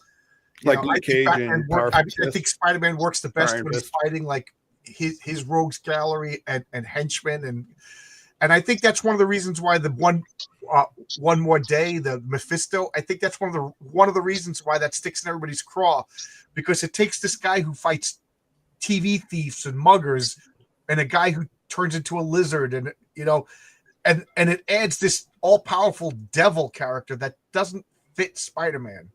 And then he drank Daredevil drank with Mephisto, John, remember? Yeah, drink a beer with the devil. Remember?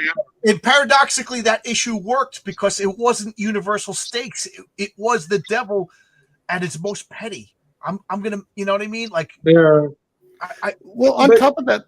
But I'm going to say one more day works because Spider-Man is the Susan Lucci of superheroes. I don't know if anyone gets that reference, but he's the queen of the soap operas. He can never be happy. He is a walking wound. Spider-Man's the kind of guy that will win the lottery and he'll get cancer the next day. I think that's just bad writing because, ever since, was it Brand New Day or One Last Day or whatever that storyline was, Peter is in nothing but Marvel's ball-kicking punching bag. ever since that book release. Well, no, And what he always was. There's the Parker luck, you know. He always had bad luck, even when John. He had Lee Mary Jane for like, and everybody looked beautiful. But the issue, I don't know. what they did more recently, That is was they horrible. don't understand what the bad luck is. They just put them all. They've made them almost homeless in some time, and they've Or they give him a overput it corporation, then take it in away the 3 past. issues later. Yeah, well, If that I was that's to write Spider-Man, he would marry Mary Jane. They would have Ultimate a baby. Spider-Man, the way it is right now. He would marry Mary Jane. They would have a baby, May. Setting up Spider-Girl, and Aunt May would babysit and hang out, and then Aunt May would die. Aunt May would die happy. She's a grandma. She sees Peter married and everything like that. And now Peter Parker, Spider-Man, one of his weaknesses has been he had this dependent. Like, oh my God, I got to get the medicine to Aunt May. So the illusion of change. The same thing now because of Peter's blood. There's something wrong with the baby. And now Peter can't fight Dr. Octopus because he's got to get the medicine for the new baby. And it's the same problems, but things change. And Peter has that luck. He's happily married, but now he's got a child that has some sort of problem that he created. And now, but I would agree with you, John. But that miserable. The majority of the people that are writing these things are childless weirdos. Right. So while your true. idea is sound, it's never going to happen. Tony, Yeah. are you reading Ultimate Spider-Man? no, Me or who? Anybody? No, I don't read modern Marvel anymore. Either do I. I bought like 8 issues of it just because I supported, because I like Jonathan Hickman. Ultimate Spider-Man, he's married to Mary Jane. They have 2 kids. May Parker's one of them, right? In this world, May's dead. Uncle Ben's alive.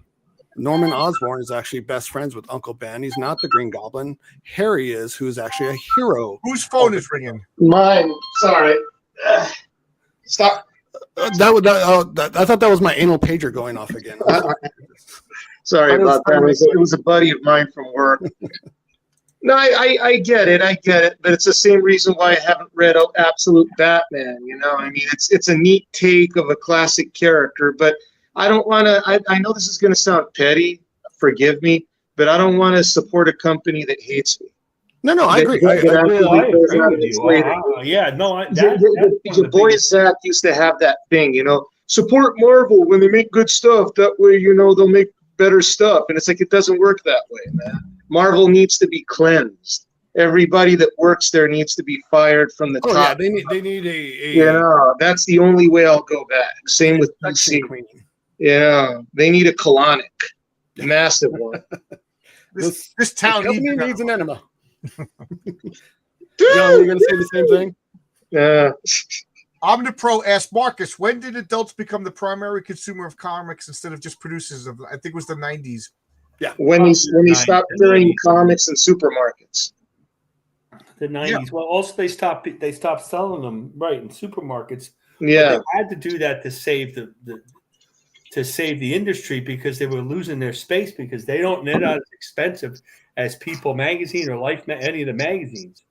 So nobody, the news sellers don't want the comics because they don't cost any money. They were getting forced out regardless. The only ones you would go eventually, you'd be Superman, Batman, Spider-Man, Avengers. You couldn't even find the X-Men. That's one of the reasons why X-Men, the ones that John are looking on Sunday Comics, distribution was spotty for anything that wasn't a main comic, a main play, a main character like you saw on TV. There's a Hulk. You could always find a Hulk comic. And so to save the industry, they went all to comic stores, and for a long time that worked. And now it doesn't work because it shrunk everything because people aren't. I wonder now, because I always like it was stupid to abandon the newsstand, but now we're getting raided. Who's raiding us? Oh, it's Chad Townsend. Hey, Chad, what's up, buddy? How we doing? We're getting a raid.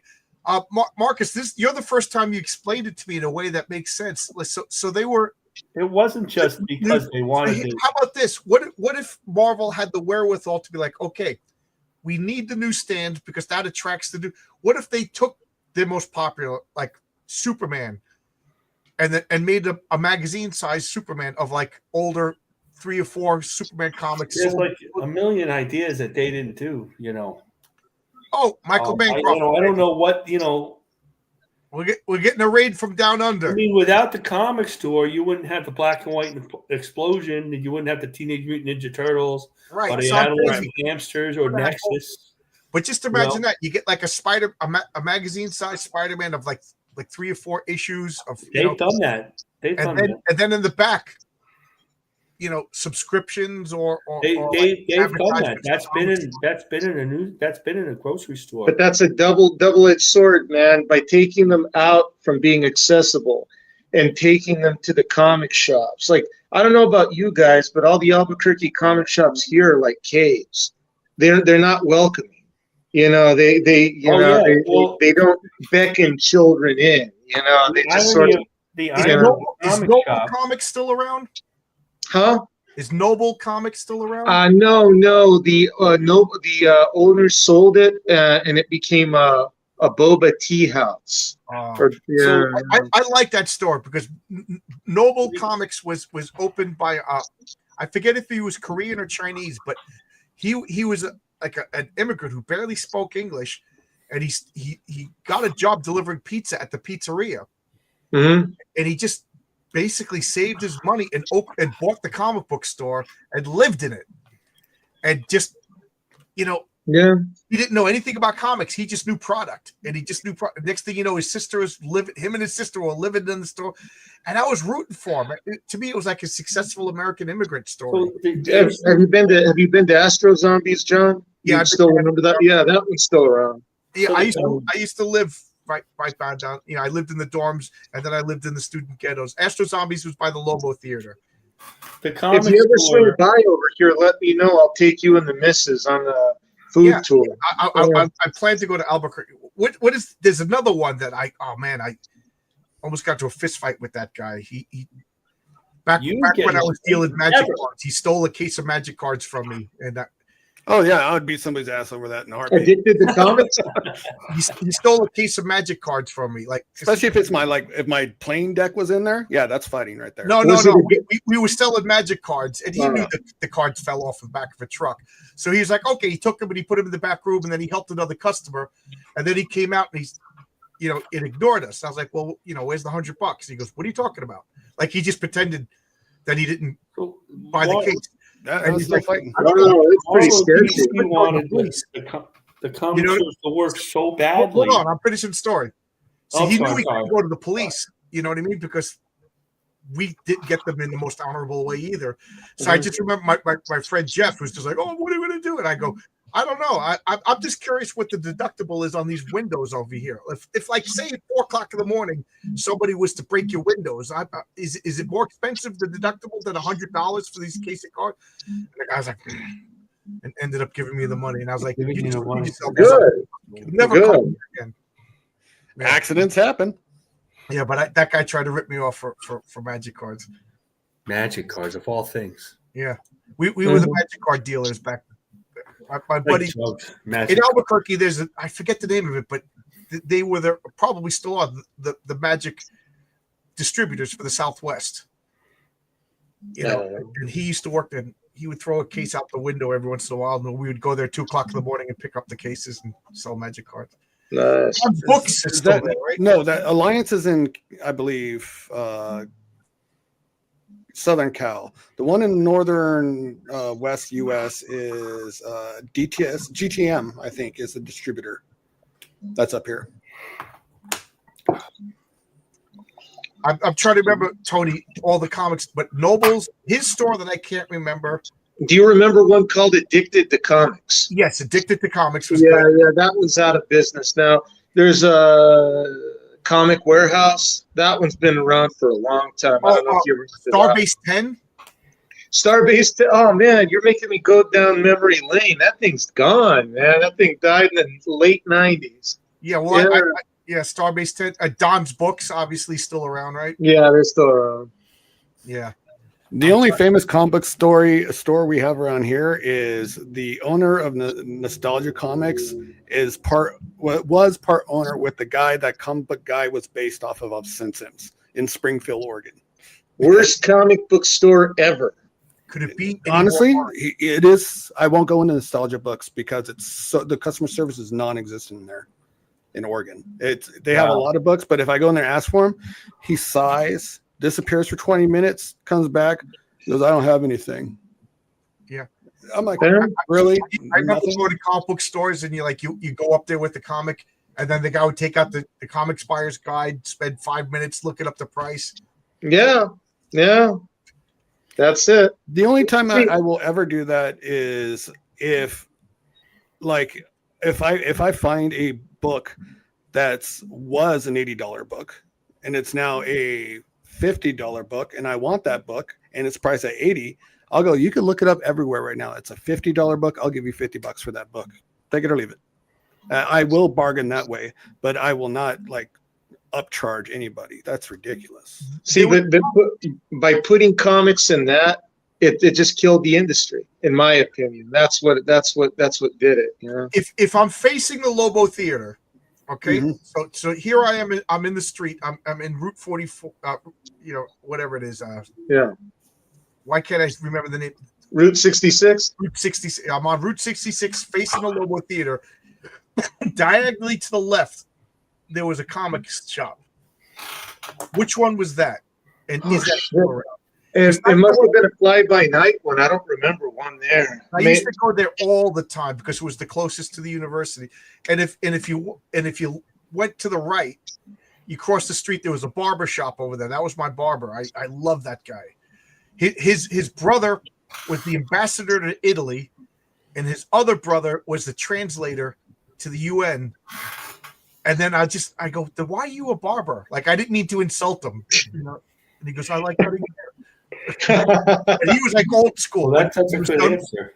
When he was done with the haircut, he would take out this machine and put it on your shoulders, and it would vibrate you and massage you and everything. He was like an old school Italian barber. He's got it by now.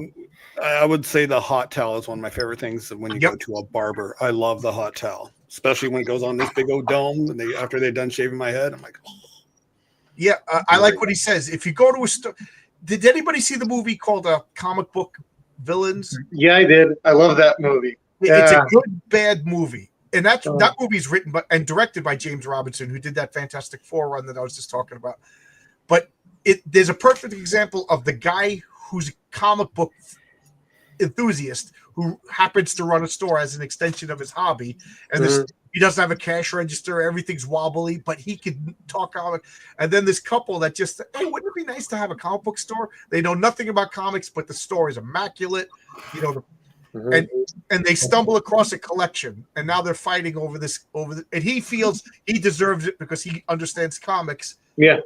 And they feel they would give her a better price. You know what I mean? And hijinks ensue. It turns into like a Tarantino movie. I recommend the movie, but understand it's not that great. But it's a flawed movie. Although the guy who plays the Dread Pirate Roberts from The Princess Bride, Carrie Elwes. Yeah, he plays the hitman. He's great. He steals the movie. Do you think that comic books can go back to their regular distribution in 7-Elevens and Circle K's? They don't. They take up. Well, lately in here, there's dumps and sheets, which is like a Circle K and in Circle K, there are dumps of reprinted Superman and Batman comics. There you go. Not Joe Kubert, Adam Kubert, like around 10 years ago worth of comics, Batgirl, type of thing. And they all look good, nice covers. Like pre-52, I think, maybe a couple after, just in plastic bags, $3.99 each.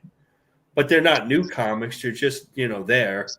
I thinking about buying a couple just to buy them. I mean, you all say it would be great to get comic books back in front of kids, but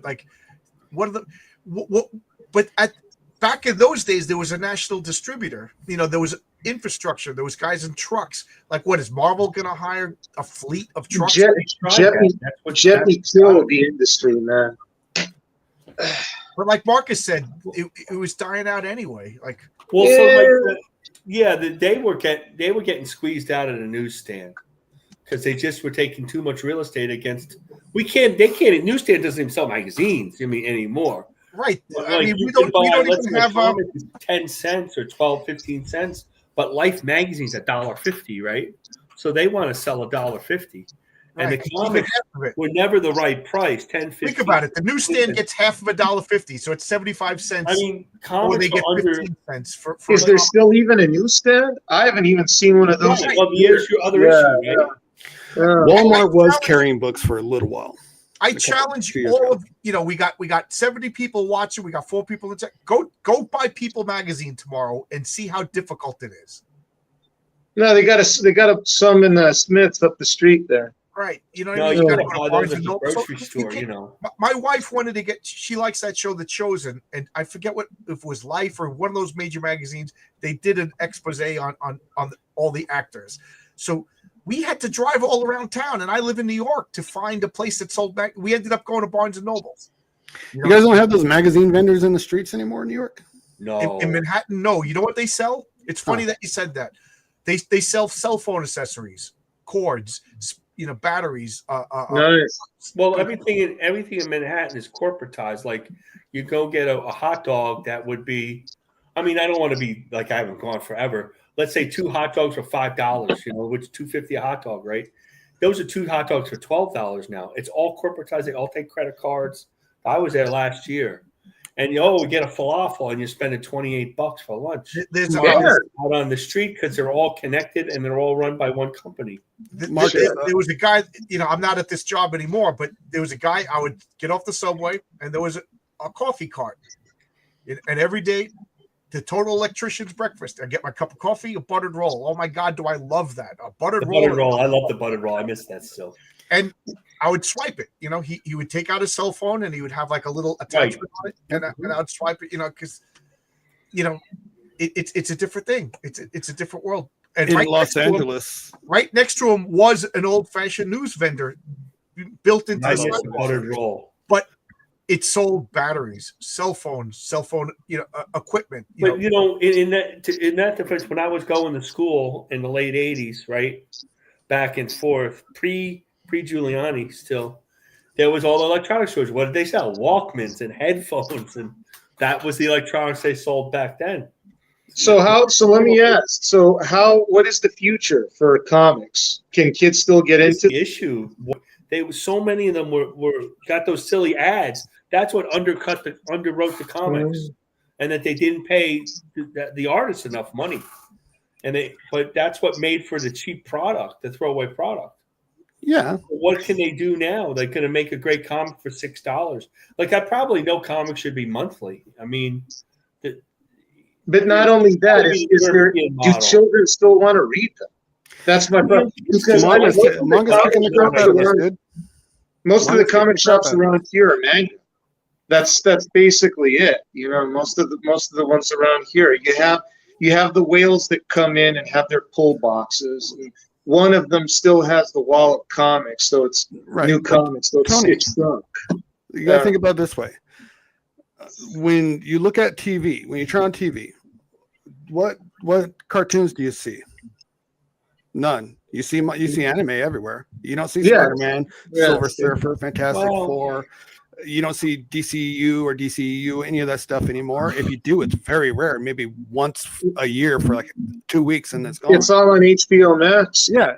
And anime is everywhere. You could turn it on YouTube, Crunchyroll. So has anime killed American comic? No, anime is the gateway to manga sales. You watch an anime, right? You're like, that's really cool. Oh, I got to wait next year till the new season. Fuck that. I'm picking up 12 volumes at my local Barnes and Nobles right now. Mm-hmm. And guess what? They sell manga way more than graphic novels. I mean, like 10 to 15 to 1. Yeah, but it's been like that for a long time. It's on the but does manga sales translate to selling Batman or Spider-Man? Remember in the 90s when Batman merch and Superman merch was everywhere? The comics were flying 100 to 400,000. Yes, but there were better writers there. And I would argue you're absolutely correct. Well, we gave up. Want to buy their we didn't give up. We were forced out of American comic books, right? And it's sad. It's really sad. More people know Goku than they know Superman. More people know. Close, so, yeah. Funny, I work with a lot of apprentices. I'm one of the old timers now at work, so there's a lot of guys like 30 and below.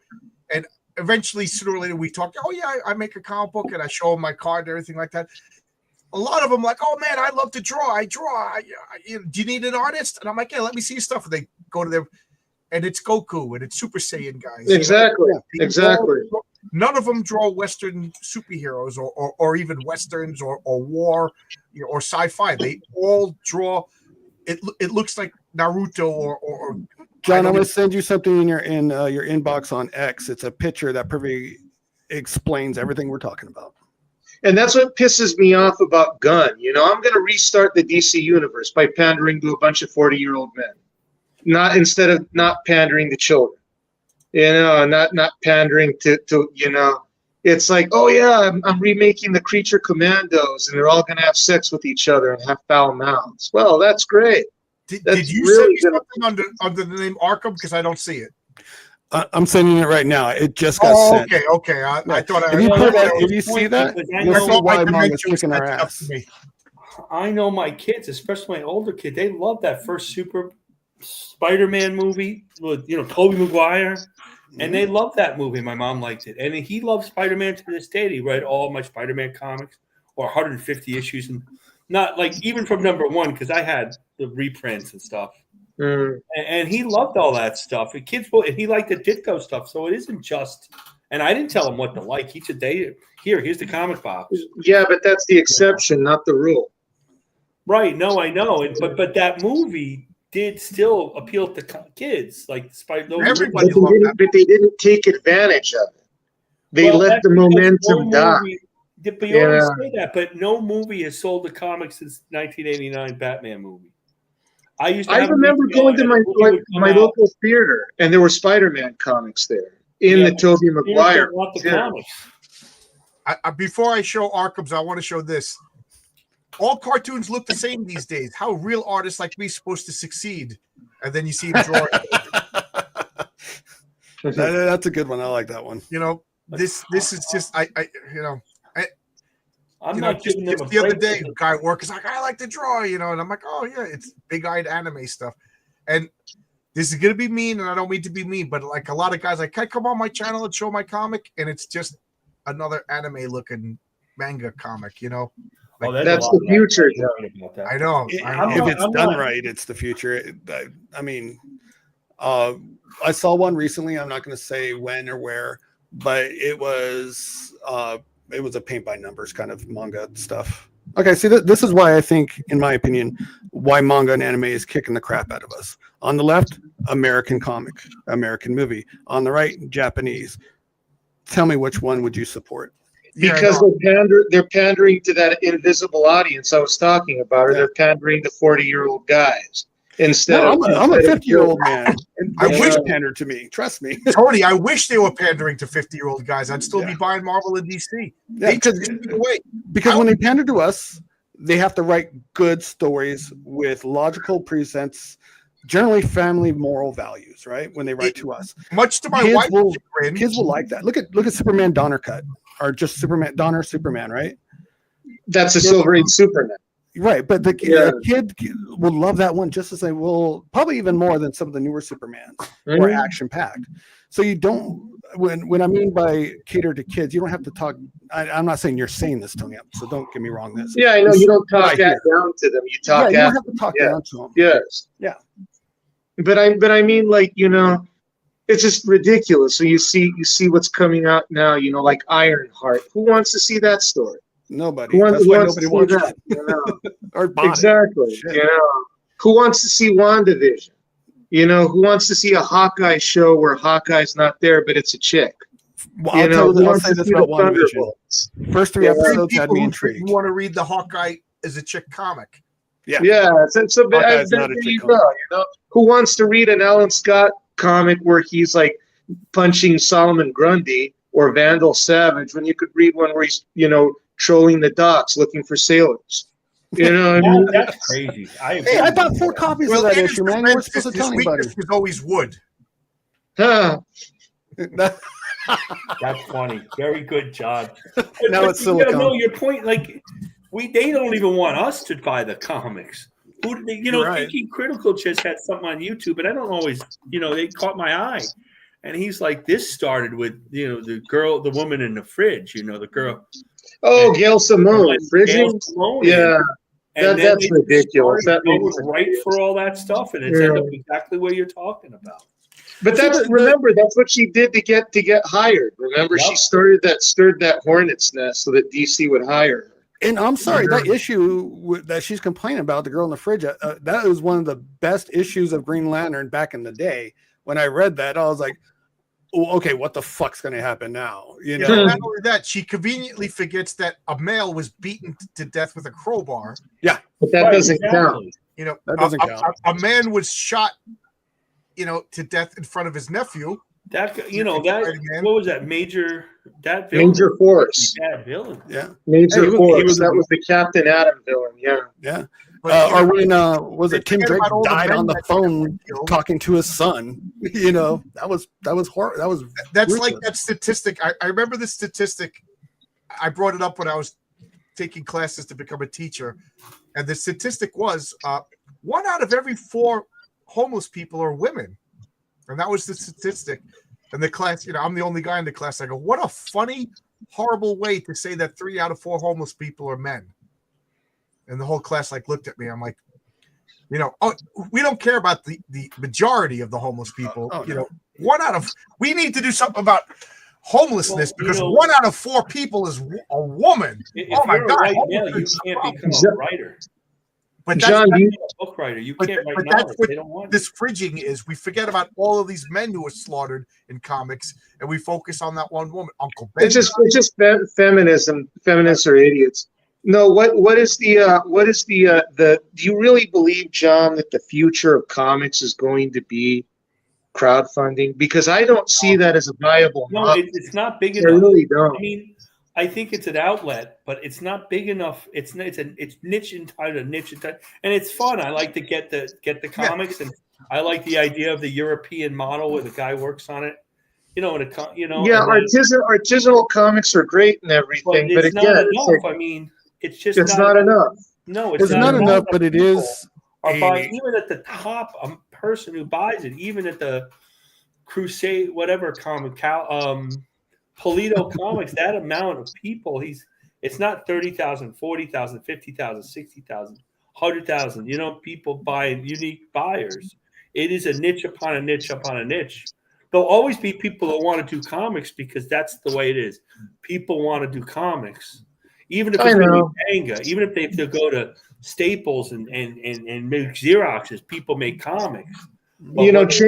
Change is inevitable. I don't think change is inevitable. Things die out and come back. But it's kind of sad to see Marvel and DC. It's like watching your grandma die of cancer. You want to rush out, you want to get her something, and then them not letting you in the hospital to see her go. That's exactly. It's really sad. It's very, very everything that's niche, like I had a buddy at work that was they did Roman soldiers reenactments. It's even more niche than Civil War reenactment. These guys would dress up in full Roman soldier regalia. Like they had to go to one guy who made the sandals, and one guy made the scabbards. They bought sword. So there is an industry of people with these skills that do these things, but it's so niche. Right, but that's where it's going. But these people are into it. That's why I think crowdfunding it's narrowing down. There will always be people who want to make I like making my comics, and as long as I'm not paying out of pocket, an exorbitant amount, I'll make my comics. I have no illusions of living off of it or anything like that. But I have the luxury. I have a nice job. I got a nice pension coming. But it's no way to save the industry, John. But it's no way to save the industry. It's not going to. But it is. But I will say this, Tony. It is a way to bring new life. It's a way for people to cut their teeth before they actually go into an industry and ruin it like they did, 10 years ago. Okay, but let me ask you this then, Arkham. How many crowdfunders are kids buying? Are kids buying? Very, very little. I would say zero. Yeah. Because I would agree. When we die, that's the end of comics. When Gen X dies, that's it. You know, and at least thank God for manga, You know, because there'll at least be something.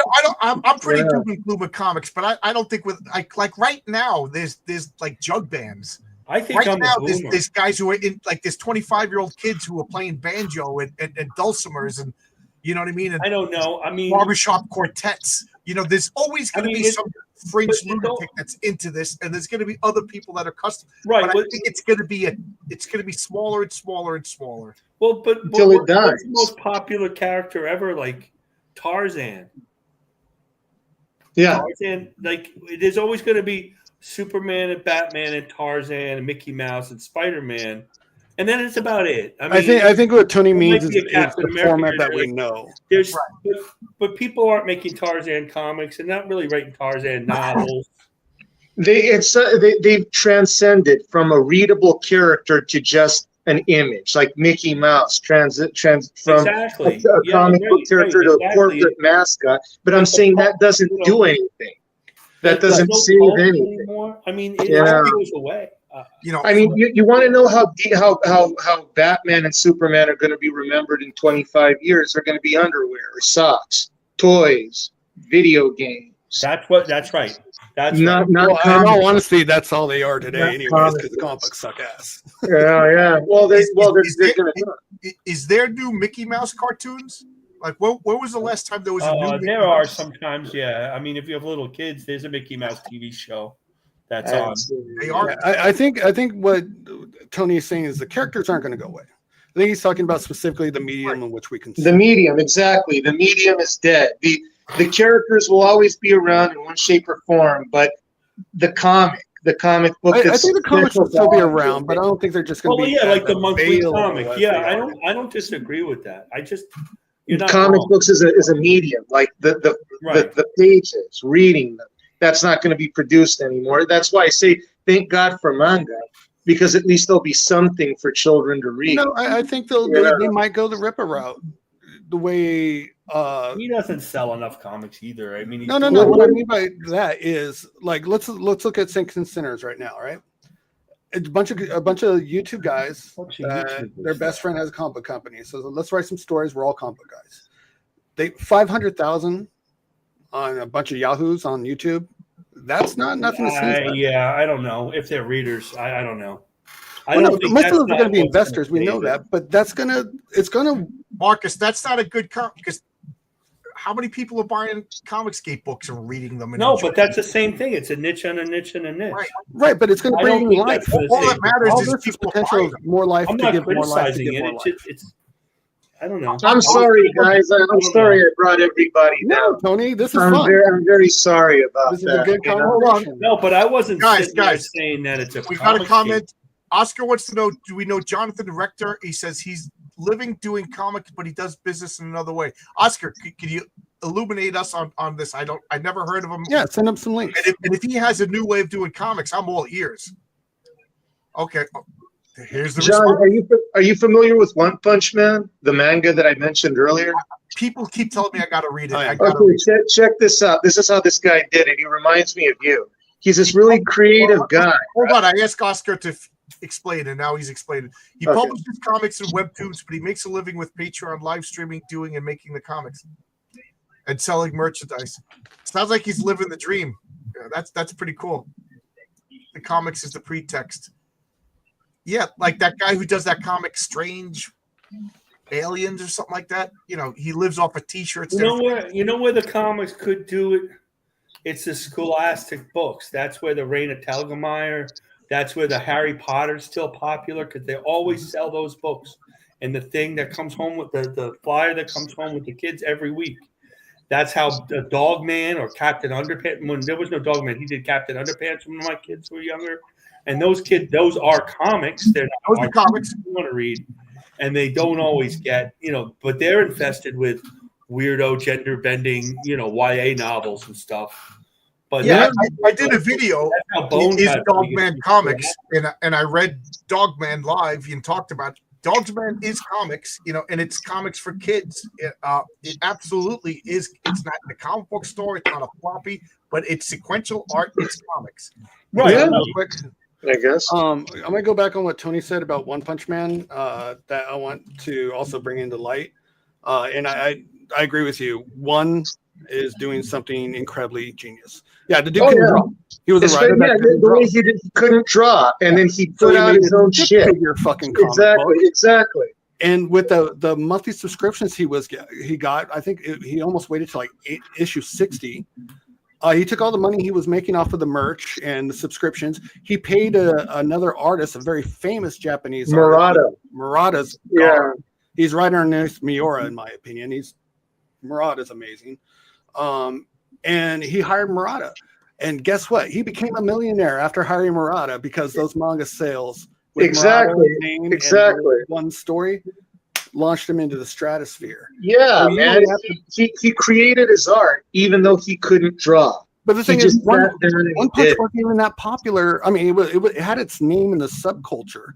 But once he got a hold of Murata and people found out Murata was doing the art and that first manga got released, the sales were blown up. And I would say that's the greatest superhero comic book right now, in my opinion. I like My Hero better, honestly. Okay.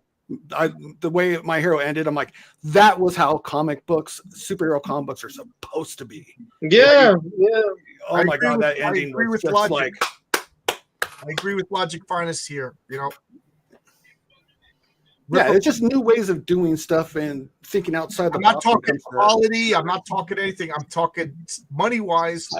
He can make money. He can have a viable company. I don't think he's going to bring back comics like the way I don't Tony think wants to anybody bring is. back The whole comics. That's all idea- I'm saying. No, I'm talking about the business that model. CG or Rippaverse or Us Indies is going to replace the mainstream is a ridiculous idea from day one. Right, that's what I'm talking about. I'm not Yeah. talking. I'm not criticizing it in a way. Yeah, I didn't think you were It's not gonna criticizing it. You're not going to go every week to the stationery store on Wednesday morning when they open up their comics. They get X-Men from 1977. That's all I mean. Yeah, I don't mean that. That's not it's a viable business. He's making a ton of money. Yeah. But I don't mean that. But is it sustainable? Well, let me Well, that's the exactly say question, how right? I would look at it. If you have, say, there's 50,000 people collecting X-Men. If at the first, that new issue of X-Men is coming out, if you can go to a magazine or a website where you're getting your comic book, you click what cover you want, right? And then all the orders at the end of the month come through, and they go, okay, we have 50,000 orders. So we're going to print all these specialty tops, and then you can buy your specialty stuff afterwards, like 150s, 100s, and so forth. So that way, Marvel doesn't have to print 100,000 more copies than they actually have to and waste money like they have been doing. They can get an order in on time. I mean, I think it's a good business model. Obviously, it's too small currently for Marvel or DC or anybody to manipulate properly. But I think it's a good model to go get an idea of like X amount of people are already invested in this. We made 500,000, so you could bank on something with that money. I agree with Eric. Well, there's room enough in America for a bunch of restaurants. Yeah, right. I have no problem with that. Okay, so I'm tired of the Marvel restaurant. I'm tired of the DC restaurant. They changed their formula, and I don't want their food anymore. So I'm gonna go over to the Tony Guapo, Eric Guapo restaurant, and the Marcus Kelligrew restaurant. Well, I don't know.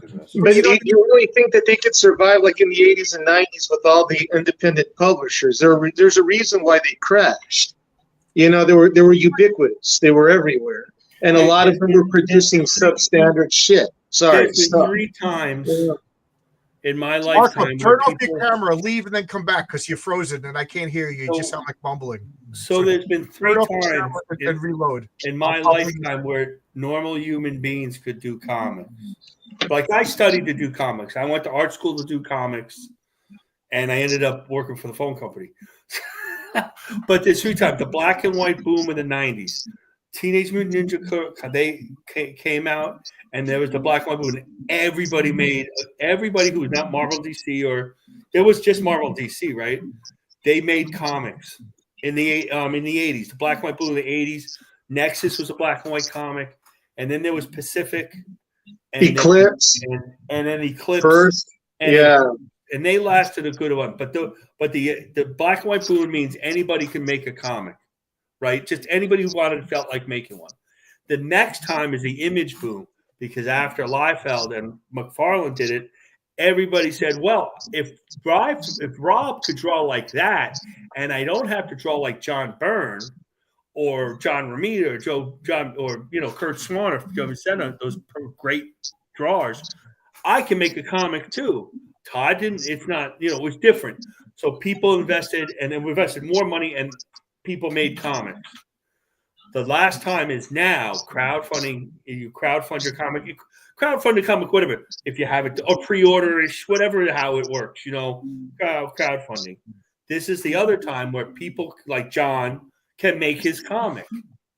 He can get it funded, and then that's how comics are going to last. But whether it's ever going to be, ubiquitous like it was, I just don't. But remember what rose to the top there, Marcus? It was TMNT, because TMNT was something that the kids grafted onto. That's right. They just grafted, and everything else died. Everything else went away. I want to address this comment. Eric Guap, who cares if they survive? Who cares if Rippaverse survives? Who cares if Comicsgate survives? Like when you open up a pizzeria, 9 out of 10 pizzerias close. You don't open up the pizzeria going, are we going to survive? Are we going to? You have faith, you believe, you do it. And you know what? You made damn good pizza along the way. Marvel's not going to survive. There's going to be a day, maybe even in the near future, where there's no more Marvel comics as we know it. They'll be, So should they have never started in the 50s? Because is Marvel going to survive? You know what I mean? Like, but comics has always been dying. That's Comico didn't survive, but it left us with great comics. First didn't survive, but it was great comics. Eclipse didn't survive, but it was great comic. You can't think like that. Oh, is Rippaverse is dying? So what? Enjoy them now if you like them, and if you don't like them, don't buy them. I don't worry about them. I just don't. I have a problem. I'd love to order every comic that I ever seen. A Rippaverse comic, a Chad Townsend comic. We do have Chad Townsend, a John comic, whatever comic. I would love to get them all, just like the old days. I can't afford them. I have to be picky. But for comics to survive like they did, they need children, and they're not getting them. They're not getting and they're going to. That, nobody's reading anymore. I mean, I know an idiot in my comic book shop that's collecting every Spider-Man from 1986 until the day he dies. He buys them. He doesn't open them. He doesn't read them. They immediately get bagged and boarded and put away. But I mean, when they die, when that generation dies, that's it. Because nobody's going to. I want to just. If I said Rippaverse was dry, I was just being like an example. I don't think it's dying. I think it's doing better and better. I think they get more efficient. I agree. I agree. Enjoy the books while you can. I think, So when do we call something as a success? Is Heroic Tales a success? One issue came out, people seem to like it. Did I fail?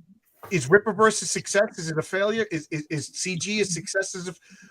That's something. If the books are still around in 20 years, they're a success. Like Spawn. I consider like Comico a character, saying. Yeah, I keep going back to Comico. I see what you that mean. a successful company. It was an important company that made great comics that are fondly remembered. The whole company lasted 3 years. They got involved in organized crime. All the creators hate them, but they made some really great costumes. Oh, now Guapo's getting personal. You don't like his costume? Oh, I like his costume. Oh well. Yes, you like his Eric's too much. I think John. I think the Patriarch's got a better costume than I saw. How about that? I agree too, but I'm biased. Well, if you're not biased, who's going to be biased for you, John? Right. Eric, you'll be happy to see that in Patriarch #1, the origin of the Patriarch, we go back to his 25 years ago because it's celebrating his 25th anniversary in the war, and you'll see his original costume with the purple trunks. Hey, John, I got a question for you. Even if this crowdfunding thing don't work, are you still going to create the art like one? Are you still going to draw your comics and publish them? But you can make like stick figures or something, or write out the stories like short stories. Are you still going to continue with it? Are you going to let it die? If Renzo and Oscar don't want to work with me, I don't want to make comics. I mean, do you really want to see? Oscar's the best. Do you really want to see this? This is how I Yes. draw. Oscar, Oscar's in the chat. I want to say Oscar did a great job coloring Public Eye. I love it. Thank you so much. You made me look good. Thank you, Oscar. Without the trunks, he's a figure skater. With the trunks, he's a superhero. Well, then you'll like issue number 1. That's an interesting. We're going to do a variant cover with him in his trunk costume and his Captain America boots. I mean, we talk about there's no comic strips in the newspaper anymore. There's no newspapers anymore. No, Have you seen the newspaper? They're about this thin now. Yeah. I read the newspaper online. Let's do a switch. No, well, Renzo could write. Renzo was working on his own. He wants to come out with his own property. Oscar Renzo's a busy man. showed me some stuff that he's working on. I would love to be able to publish Oscar's stuff, but the bottom line is nobody would pay for my art.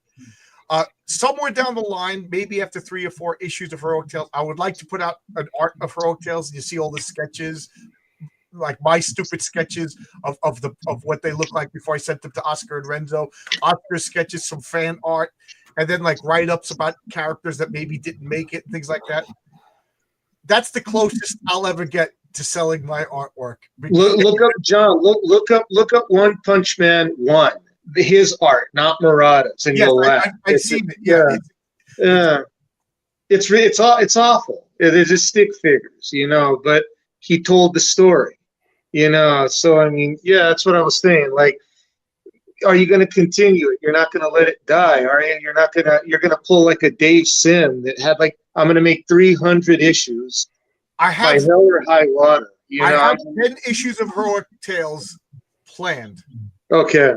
So I really didn't invest any mental energy past that because, let's get to there first. But I have a whole bunch of stories that I'm drawing from.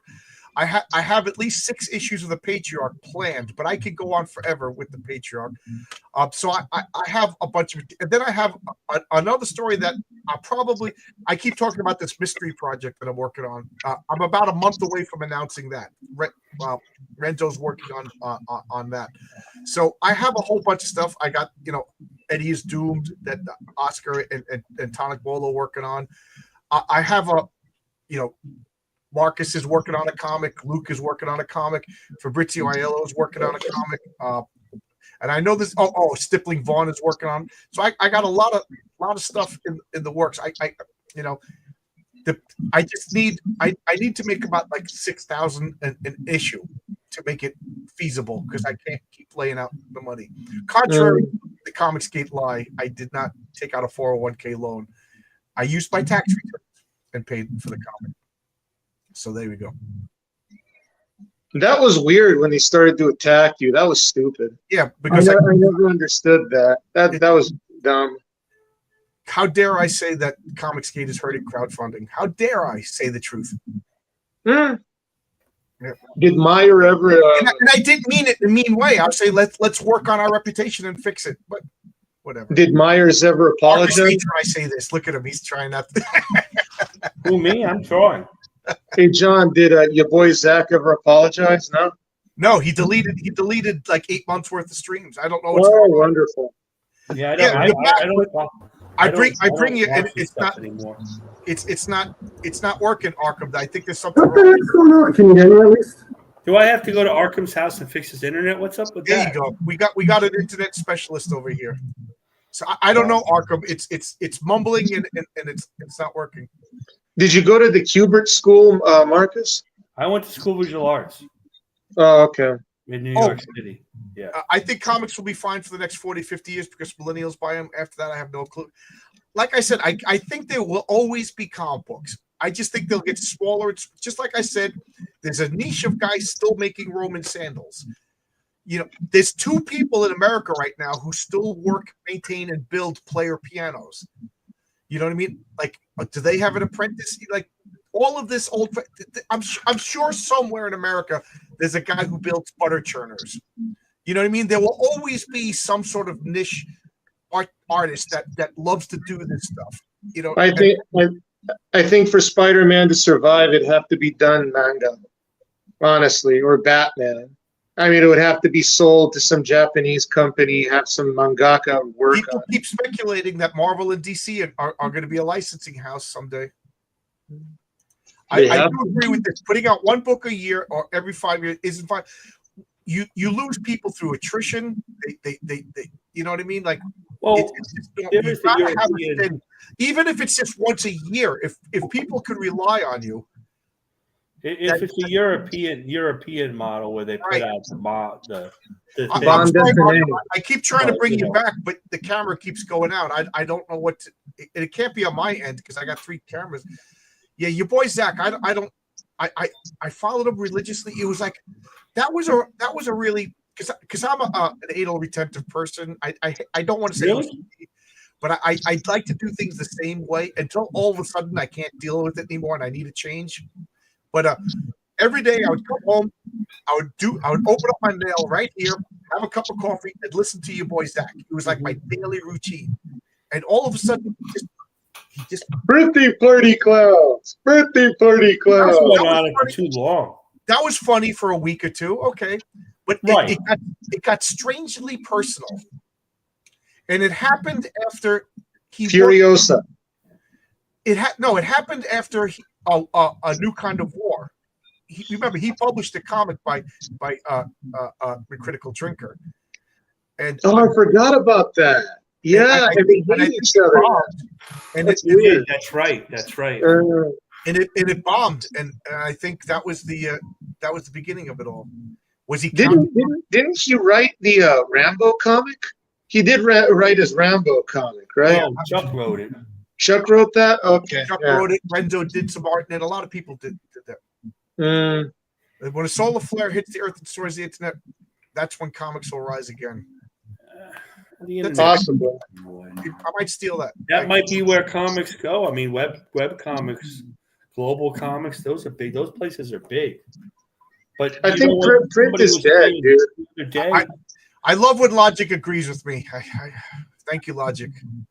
You know, the web comics thing. Somebody was saying the other day that I forget who I was on with you or something. Somebody said that people don't spend. They don't. How long do they spend reading the comics? So you make a web comic on web. You know, they have the famous web comics website, and people don't spend any time. They spend on the first page. You could have your artist draw a double page spread for the web comic, and they'll spend 3 seconds on it. Because that's how it is. They go boom, boom, boom, boom, boom, boom, boom, and they read the comic. Like not like traditional comic, like one made for the web. Yeah, I've read web comics So before. the idea of like working and working and working and making the best you can might not even be the thing that keeps comics alive. No, print is dead.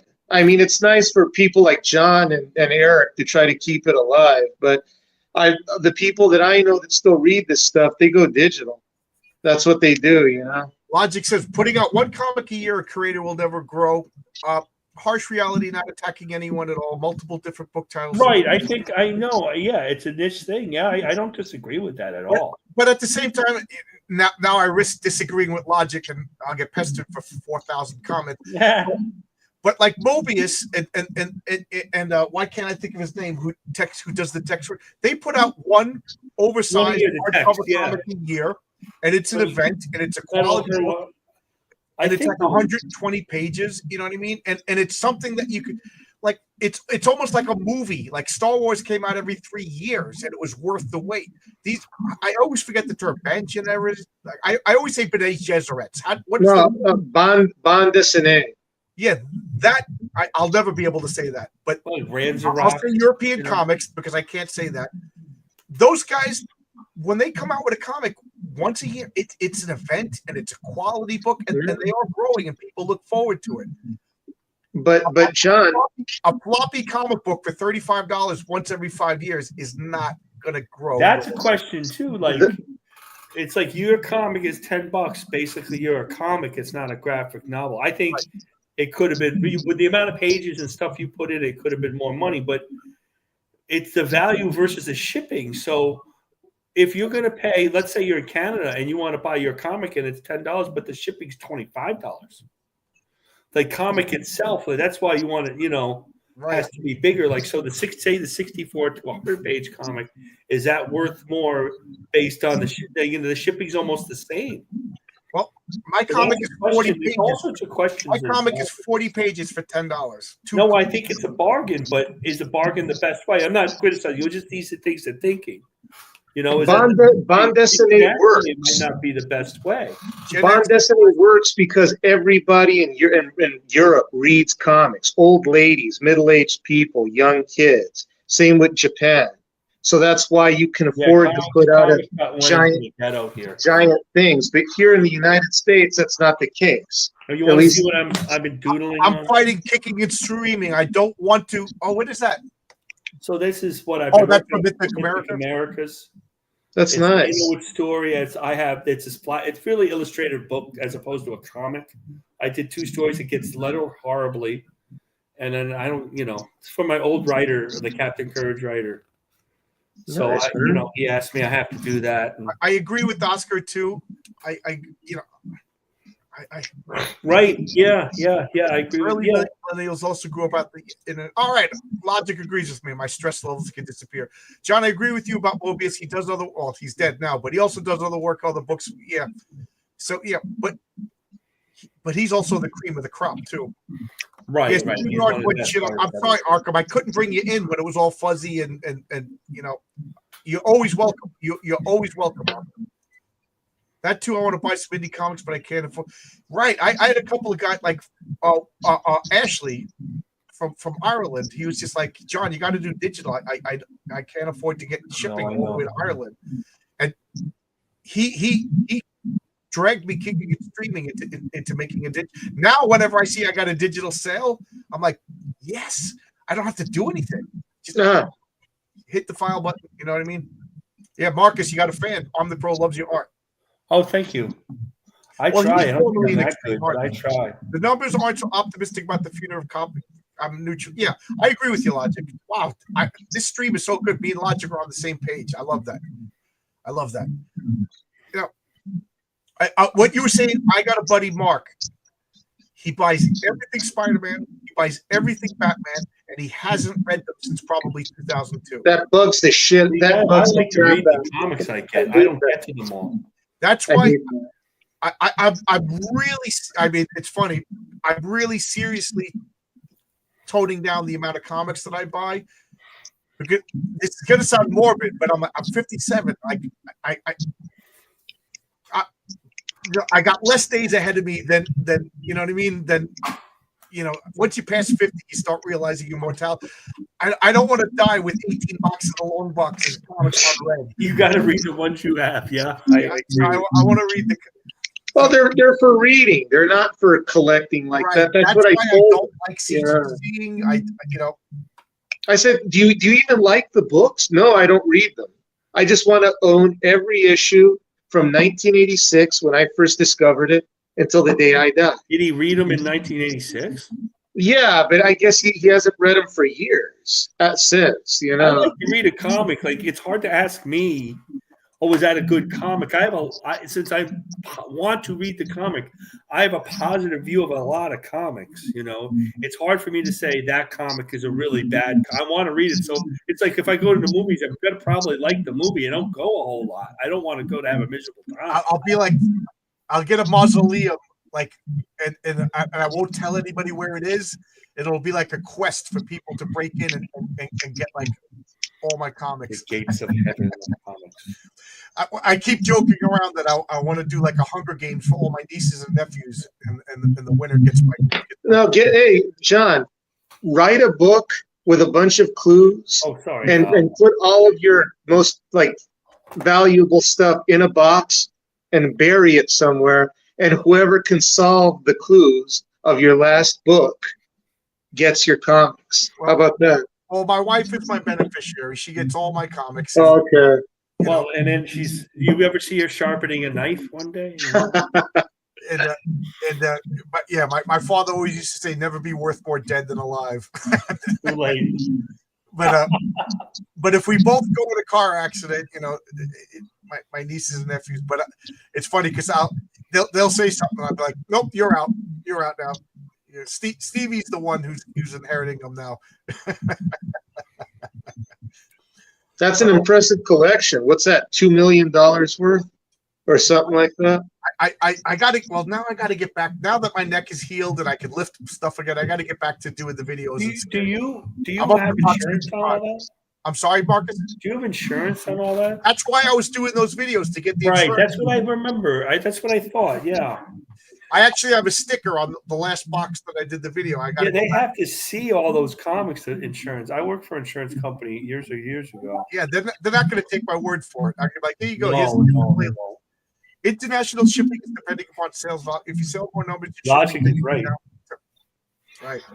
That's why Brian Polito can roll in the shipping and the price of this comic. Right, he sells a lot of. I think he's the most successful one that nobody really talks about. And not only that, he's in this consistent, year of and people. he doesn't have that much of a drop off, so he knows almost exactly how much money he's going to make. The people who buy Lady Death are Tony, is dedicated. that your camera making that horrible noise? Okay, somebody's camera was making a horrible noise. No, not me. I'm fine. Yeah. Yeah, like Tony Polito, like he almost knows the number of how many comics he's going to sell, so he can afford to do all that. Me, it's a guess. I got to look at his website again. I almost ordered a book from him.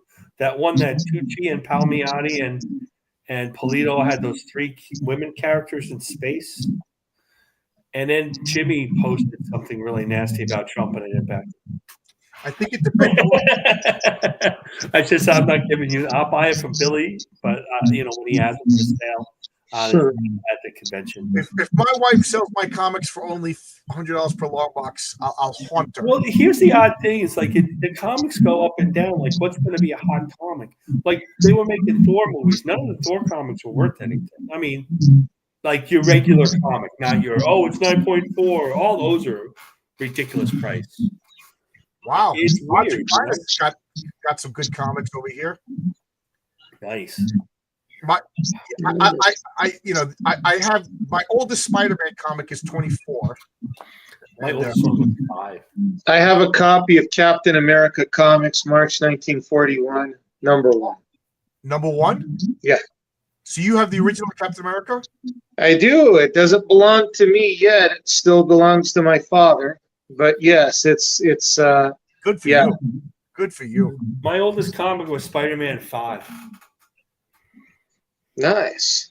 Yeah, it sounds like someone, Mike, is intercepting some kind of Soviet radio. Yes. Maybe is it me? Everybody stop for a second. Let's talk one at a time and see whose mic is making it. Is it my mic making this noise? Okay, Tony, you talk. Is it my mic that's making the noise? Marcus? Okay, is it my mic making the noise?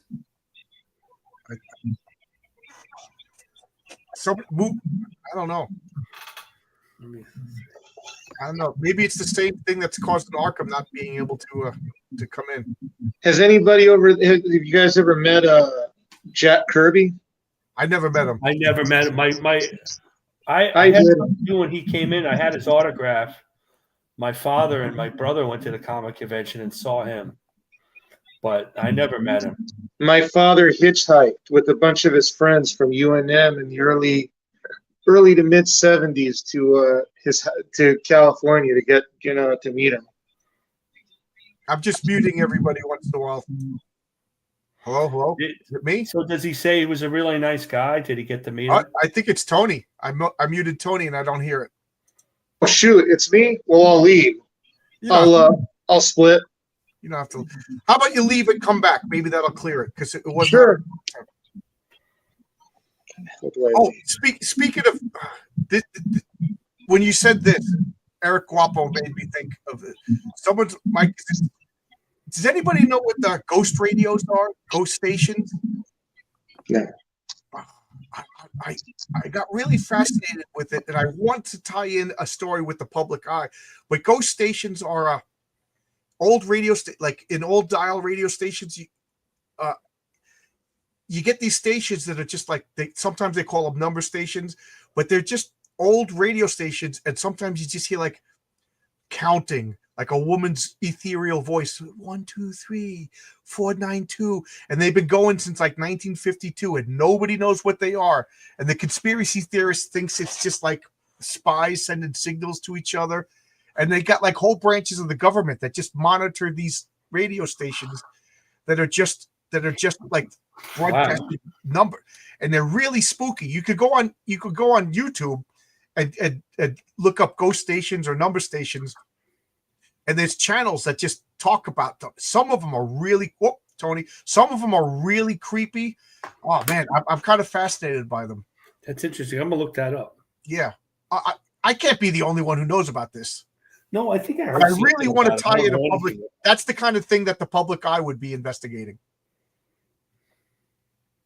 My local, I'll never forget when my local. Oh, my hair is crazy. I'll never forget when my local comic store opened up. They had Uncanny X-Men #1, Amazing Fantasy 15, and Fantastic Four #1 right next to each other for $60 a piece.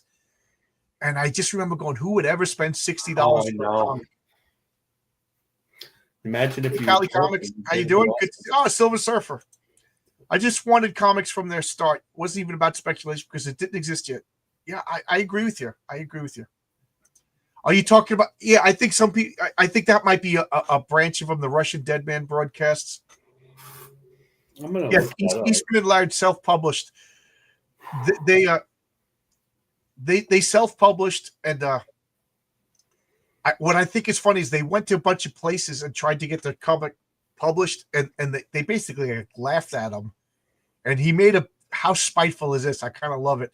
He made a point of going back to those stores, like in a limo with his penthouse playmate, penthouse pet wife opening the door, and he walked in and like walked around the store and then left, just to show him you could have had it. I'm with Oscar right here. I hate the speculators ruin the industry. It was Tony's mic. Yeah, Tony, come back. Maybe it's cleared. I don't know. Anybody have anything else? We've been talking for 2.5 hours. I got. Oh, yeah, I didn't realize how long it went. Yeah.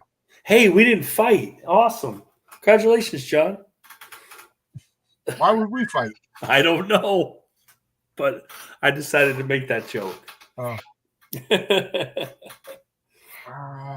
Yeah. Sorry, Tony. It was your mic. So you're having a better time. Are you still in the Bronx this week?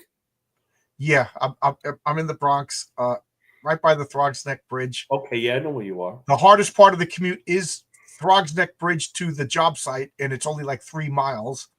It's getting there in the morning. It's boom. I it's early in the morning. But I drive like a little old lady now. I'm getting better. But I'm still nervous. Oh man, some blue Camaro on the way home was just pole Yeah, I position. hate when they do that. God, Yeah, my heart was racing. I actually had to turn on YouTube and get like a Tolkien video to distract me from. I have to drive like I bike. I have to drive like an old lady. I have to go basically the speed limit, because I'm in a work truck. I can't speed. Right. Do you have a GPS? They monitor your speed? They do, but they're not that bad about it. Is my mic all weird now? No, it seems like it cleared it. Sometimes you leave and come back and it clears whatever. Okay.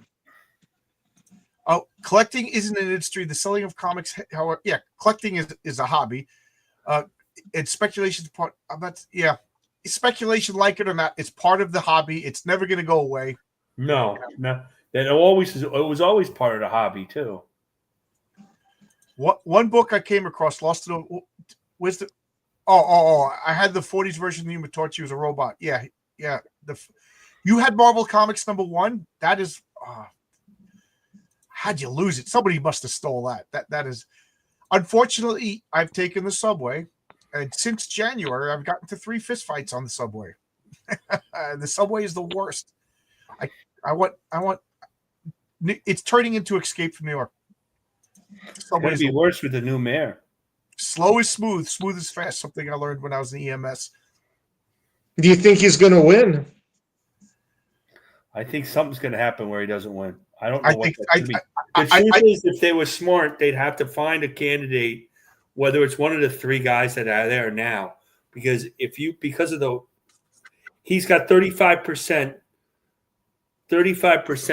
backing, and that wins. But all the other guys put together have like the other 65%, but they're still all split. So somebody's got to decide to coalesce the other people who don't want to vote for this guy.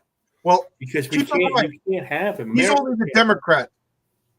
You know, New York has elected, like Rudy Giuliani was a Republican, and why can't I remember Pataki was a Republican? Oh, but he was a governor. What am I talking about? Yeah, but he still was a Republican. Yeah. So New York will elect a Republican. So we haven't had the Republican primary yet. So we don't know who the Republican.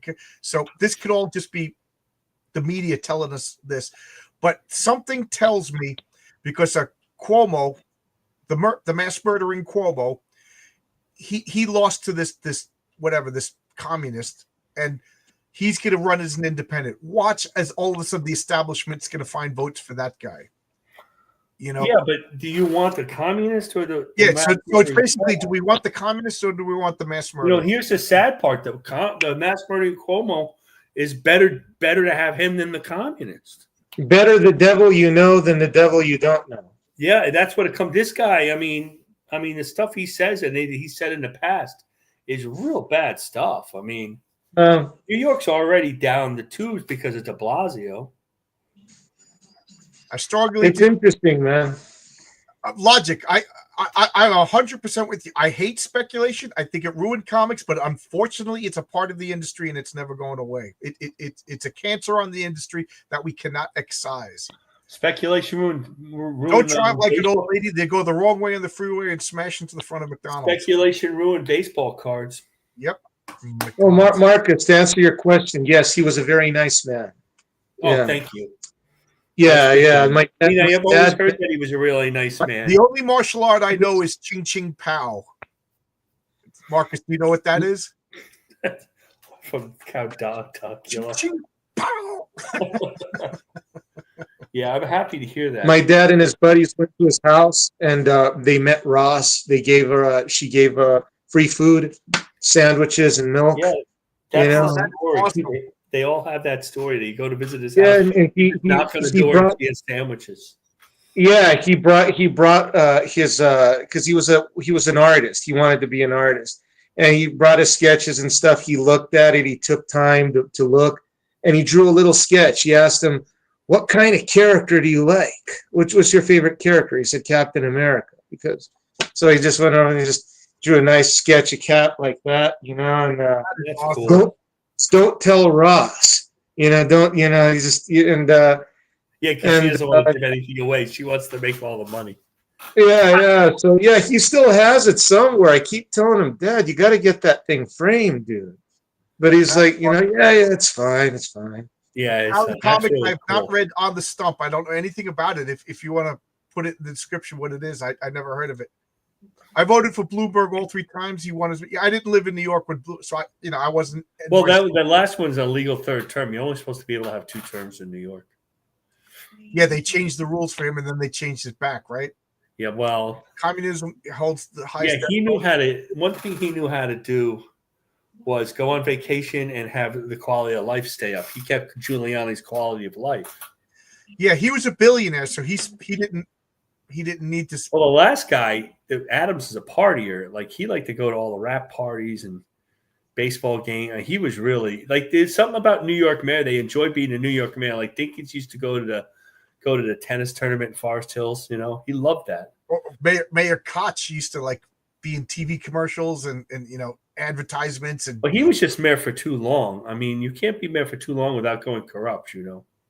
Mayor Koch. I heard AOC was campaigning for him. Is that true? That's true. Yeah, they feel the same way. That's great. What was that? I missed it. What did you say? AOC's campaigning with him. That's true. That sounds great. New York news, you know. Part of me wants this crazy communist to win. I just want, I like you can't help somebody until they reach rock bottom. Acceleration. People feel the same way. Yeah, I've heard that. You know, let New York hit rock bottom. You know, but the only bad thing is I'm going to defend myself on the subway and I'll go to jail. I remember. I'm surprised you're not in jail now. How bad is the subway over there, John? Terrible. terrible. It can't be as bad as the crime around here, though. I mean, maybe it is. I don't know. Albuquerque wasn't that bad when I lived. I mean, I left in 2000, and but It's under this mayor and this governor. It's gotten pretty hairy. It really has. Yeah. What's Ten- really Street- distressing is street that laws all these and crime. places keep voting in the same type of people, and nothing ever gets fixed. yeah, we voted it. We got rid of Giuliani. I mean, well, he couldn't run for a third term, so he left. yeah. The logic is saying we voted in term limits to get Giuliani out, and we voted term limits out for Bloomberg. I didn't know that.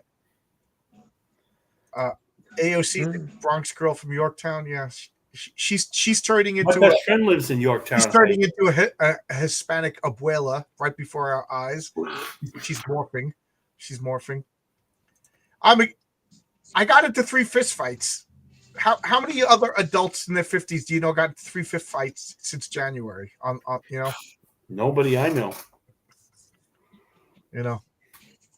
So Yorktown Heights. My best friend lives in take Yorktown. that if you will. I just remember. I remember when I first started going to the city. I'm trying to remember who was the mayor. I think I wasn't paying attention. The first mayor I kind of remember was Dinkin. And I remember going to the city, and it was like we'd go down to Times Square, and it was like Taxi Driver. There was guys, drugs, half naked, exactly how it was, with their boobs out. Hey, you want this? You want that? Times Square was all peep shows and filth and everything like that. That's right. You saw that? Yeah, I saw all of that. Oh, that's so cool. I always wanted to see that. Yeah. And I saw that. then by the end of Giuliani, it was all Disney in Times Square, And I had my punk rock friends that were all like, Giuliani sucks. New York's not people were fun pissed anymore. about that. Yeah. But it's like I aged out to the point I appreciated what Giuliani did for the city. Hey, John, have you gone to CBGB's? Yeah, I've been to CBGB's. Yeah. Nice. Well, I heard that they tore it down and it became a Starbucks. Yeah, it was $35,000 a month rent. I remember that. So I think Hilly died, but we used to go to CBGB's, the hardcore matinee, $5 every Sunday. We used to go. Nice. Saw a million bands there. My buddy's band played there a few times, so I got on the stage, helped him set up his equipment and stuff. Yeah, it was a lot of fun. I used to love to go to CBGB's. Take the train, go there, stage dive, and then we'd all sleep on the train. Get all I really miss the days of late night party punk shows. I really miss those days. There was a lot of really cool punk rock clubs in Manhattan. One of my favorites was King Tut's Wawa Hut, and I used to go there, drink there and everything. And you went. It was the ground floor of a building by Alphabet City, and the threshold had all hieroglyphics around it, and everything like that, like a little pyramid. And you went in there, and there was a couch, there was a refrigerator, a TV, and a guy serving. I didn't know the entire time that I went there for 2 years. I didn't know this was just a guy's apartment. It wasn't a bar. It was just a guy opened up his door, bought beers, and sold people beers. So strangers were just walking into it, and when he got tired, he kicked everybody out. He was just, that's how he paid his rent. Only in the 80s could you do that in Manhattan.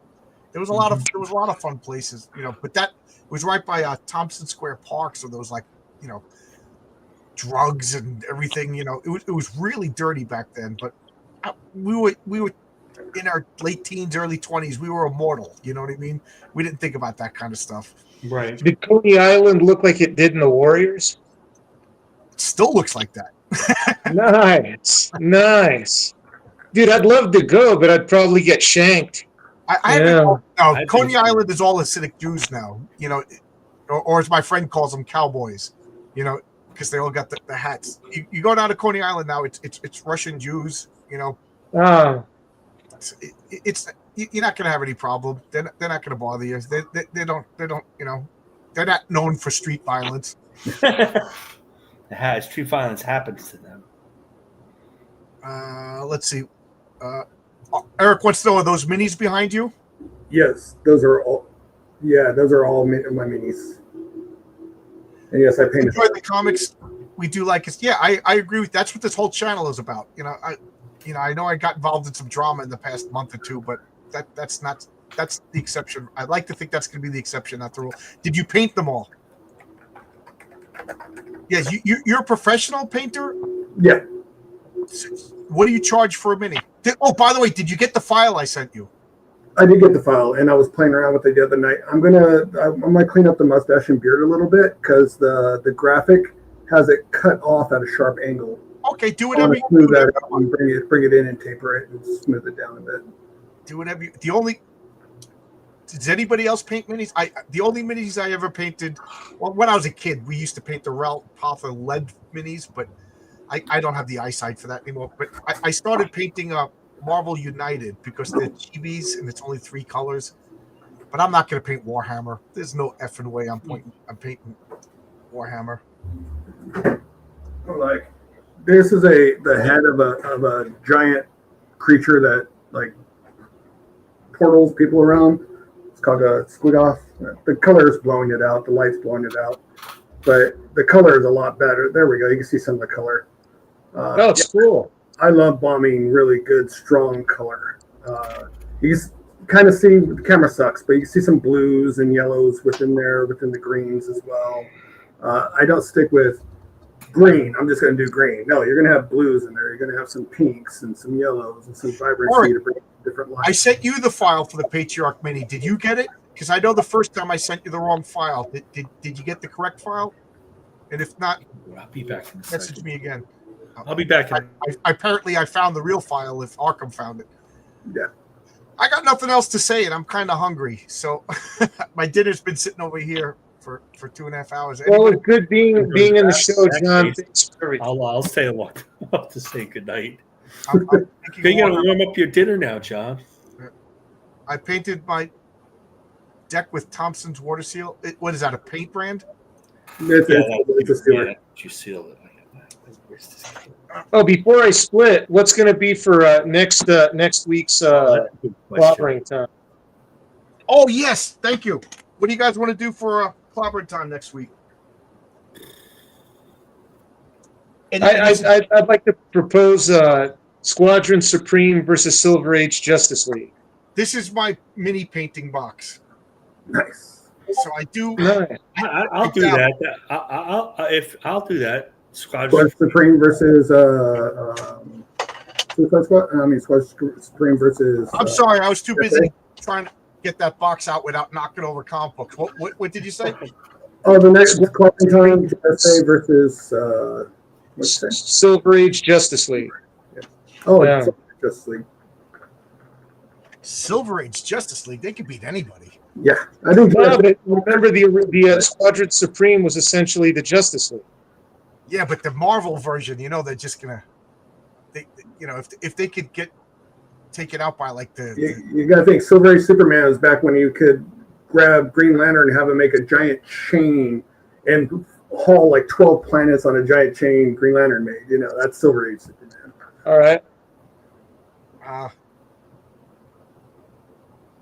But I'm actually one of the very few people that kind of like Squadron Supreme a little bit. I like Squadron Supreme, but man, is their continuity messed up. Oh yeah, because there's been like 8 incarnations of the same people. RoboCop versus Terminator. That's a good one. They already did that. Yeah, these. Who was it? Malibu? They did that. We didn't do that. It would have not the Liquid Terminator. The Liquid Terminator is overpowered. Yeah. How about RoboCop versus Deathlock? Well, that's a good one. The RoboCop is Deathlock. Right. Exactly.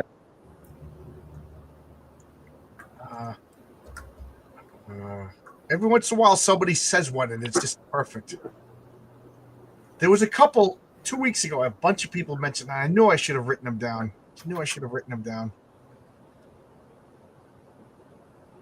I want to do Power Girl, but the only one is Wonder Woman because there's nobody in Marvel that the Herculoids versus Thundar the Barbarian. How about Power Girl versus Anissa from Invincible? That's a Power Girl would wipe the floor with her. I love it. I love Invincible. I love all of that universe. But Robert even said that the Viltrumites are not on Kryptonian levels. They weren't meant to be. Trying to I think. just want to see the boot window in animation form, personally. Thor versus Captain Marvel. That's a good one. That's one I've been having. How about Darth Vader versus somebody? Doctor Doom. Darth Vader versus Doctor Doom. Doom would kill him in a second. Darth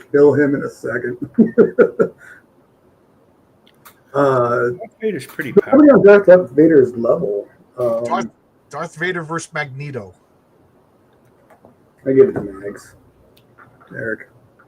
I can't. I just talk about Darth Vader versus Voldemort. Darth Vader versus Voldemort. Or maybe Palpatine versus Voldemort. Darth Vader versus Voldemort. Guys, what do you think? That's an interesting one. Yeah, we'll do that. That's fine. I have to Darth re-up Vader on versus Voldemort. My thing about Voldemort, but other than that, Yeah, The thing about those books, though, they really didn't say much what Voldemort did. It's all in hindsight. It's all story. It's all, like. I love the books. I could talk about Voldemort. He's one of my favorite characters of all literature. I love the Tom Riddle Voldemort time thing, and I think, what was it, the fourth book? Yeah, see, this will be the Dark Lords. Yeah, we'll do Darth Vader versus Voldemort. I'm sure people won't get as interested because I don't think our age group is that Harry Potter. But Hey, John, you and I both read all the books. yeah, you read all the books too? I read all the books. I know Darth Vader. I don't know Harry Potter that much. But Yeah, okay. So Arkham and myself could be talk about Voldemort, and Marcus and Tony, you can talk about Vader or whoever. sure. So, we'll do that. Voldemort versus Vader, the battle of the Dark. Who is the real Dark Lord? And of course, we know the answer is Thanos. But that's besides Dark side. Dark side. Yeah. All right, so we're gonna do that, and I'm gonna close it down, everybody. all right. This Good night, John. Sunday Comics. Bye, guys. What are we up I'm to? gonna take 80, some more aspirin. 99? Tony just took off, and I'm going to be on something tomorrow. Somebody just sent me a message to remind me, but I'm going to be on. I'll put it up tomorrow, but I'm going to be on a. Where is it? I forget. Oh, I'll be on Talking Geeks tomorrow at Nice. I think 7:00. I'll put out a link for it and everything. All right, cool. Yeah, we're going to be talking about Robert Kirkman taking over, transfer, all these stuff. I'm all about that, bro. Jeez, I'm going to be like, I don't know. I don't know, John. Do you think I want to be a part of that conversation? I am stuck on that book. That book's amazing. Space Ghost vs. Gladiator. That's an interesting one, just because it's so bizarre. The real Dark Lord is Leia. Is there a Leia? Oh, Princess Leia. Duh. I forgot she was a Skywalker. Sydney Sweeney versus Linda Evans. I want Linda Carter in her prime in a Wonder Woman outfit to wrestle Sydney Sweeney now in a Power Girl outfit, and we all win. Everybody wins. But it's going to be really hard for me to type with. We'll have some boobs this time. Who's Pamela Hensley?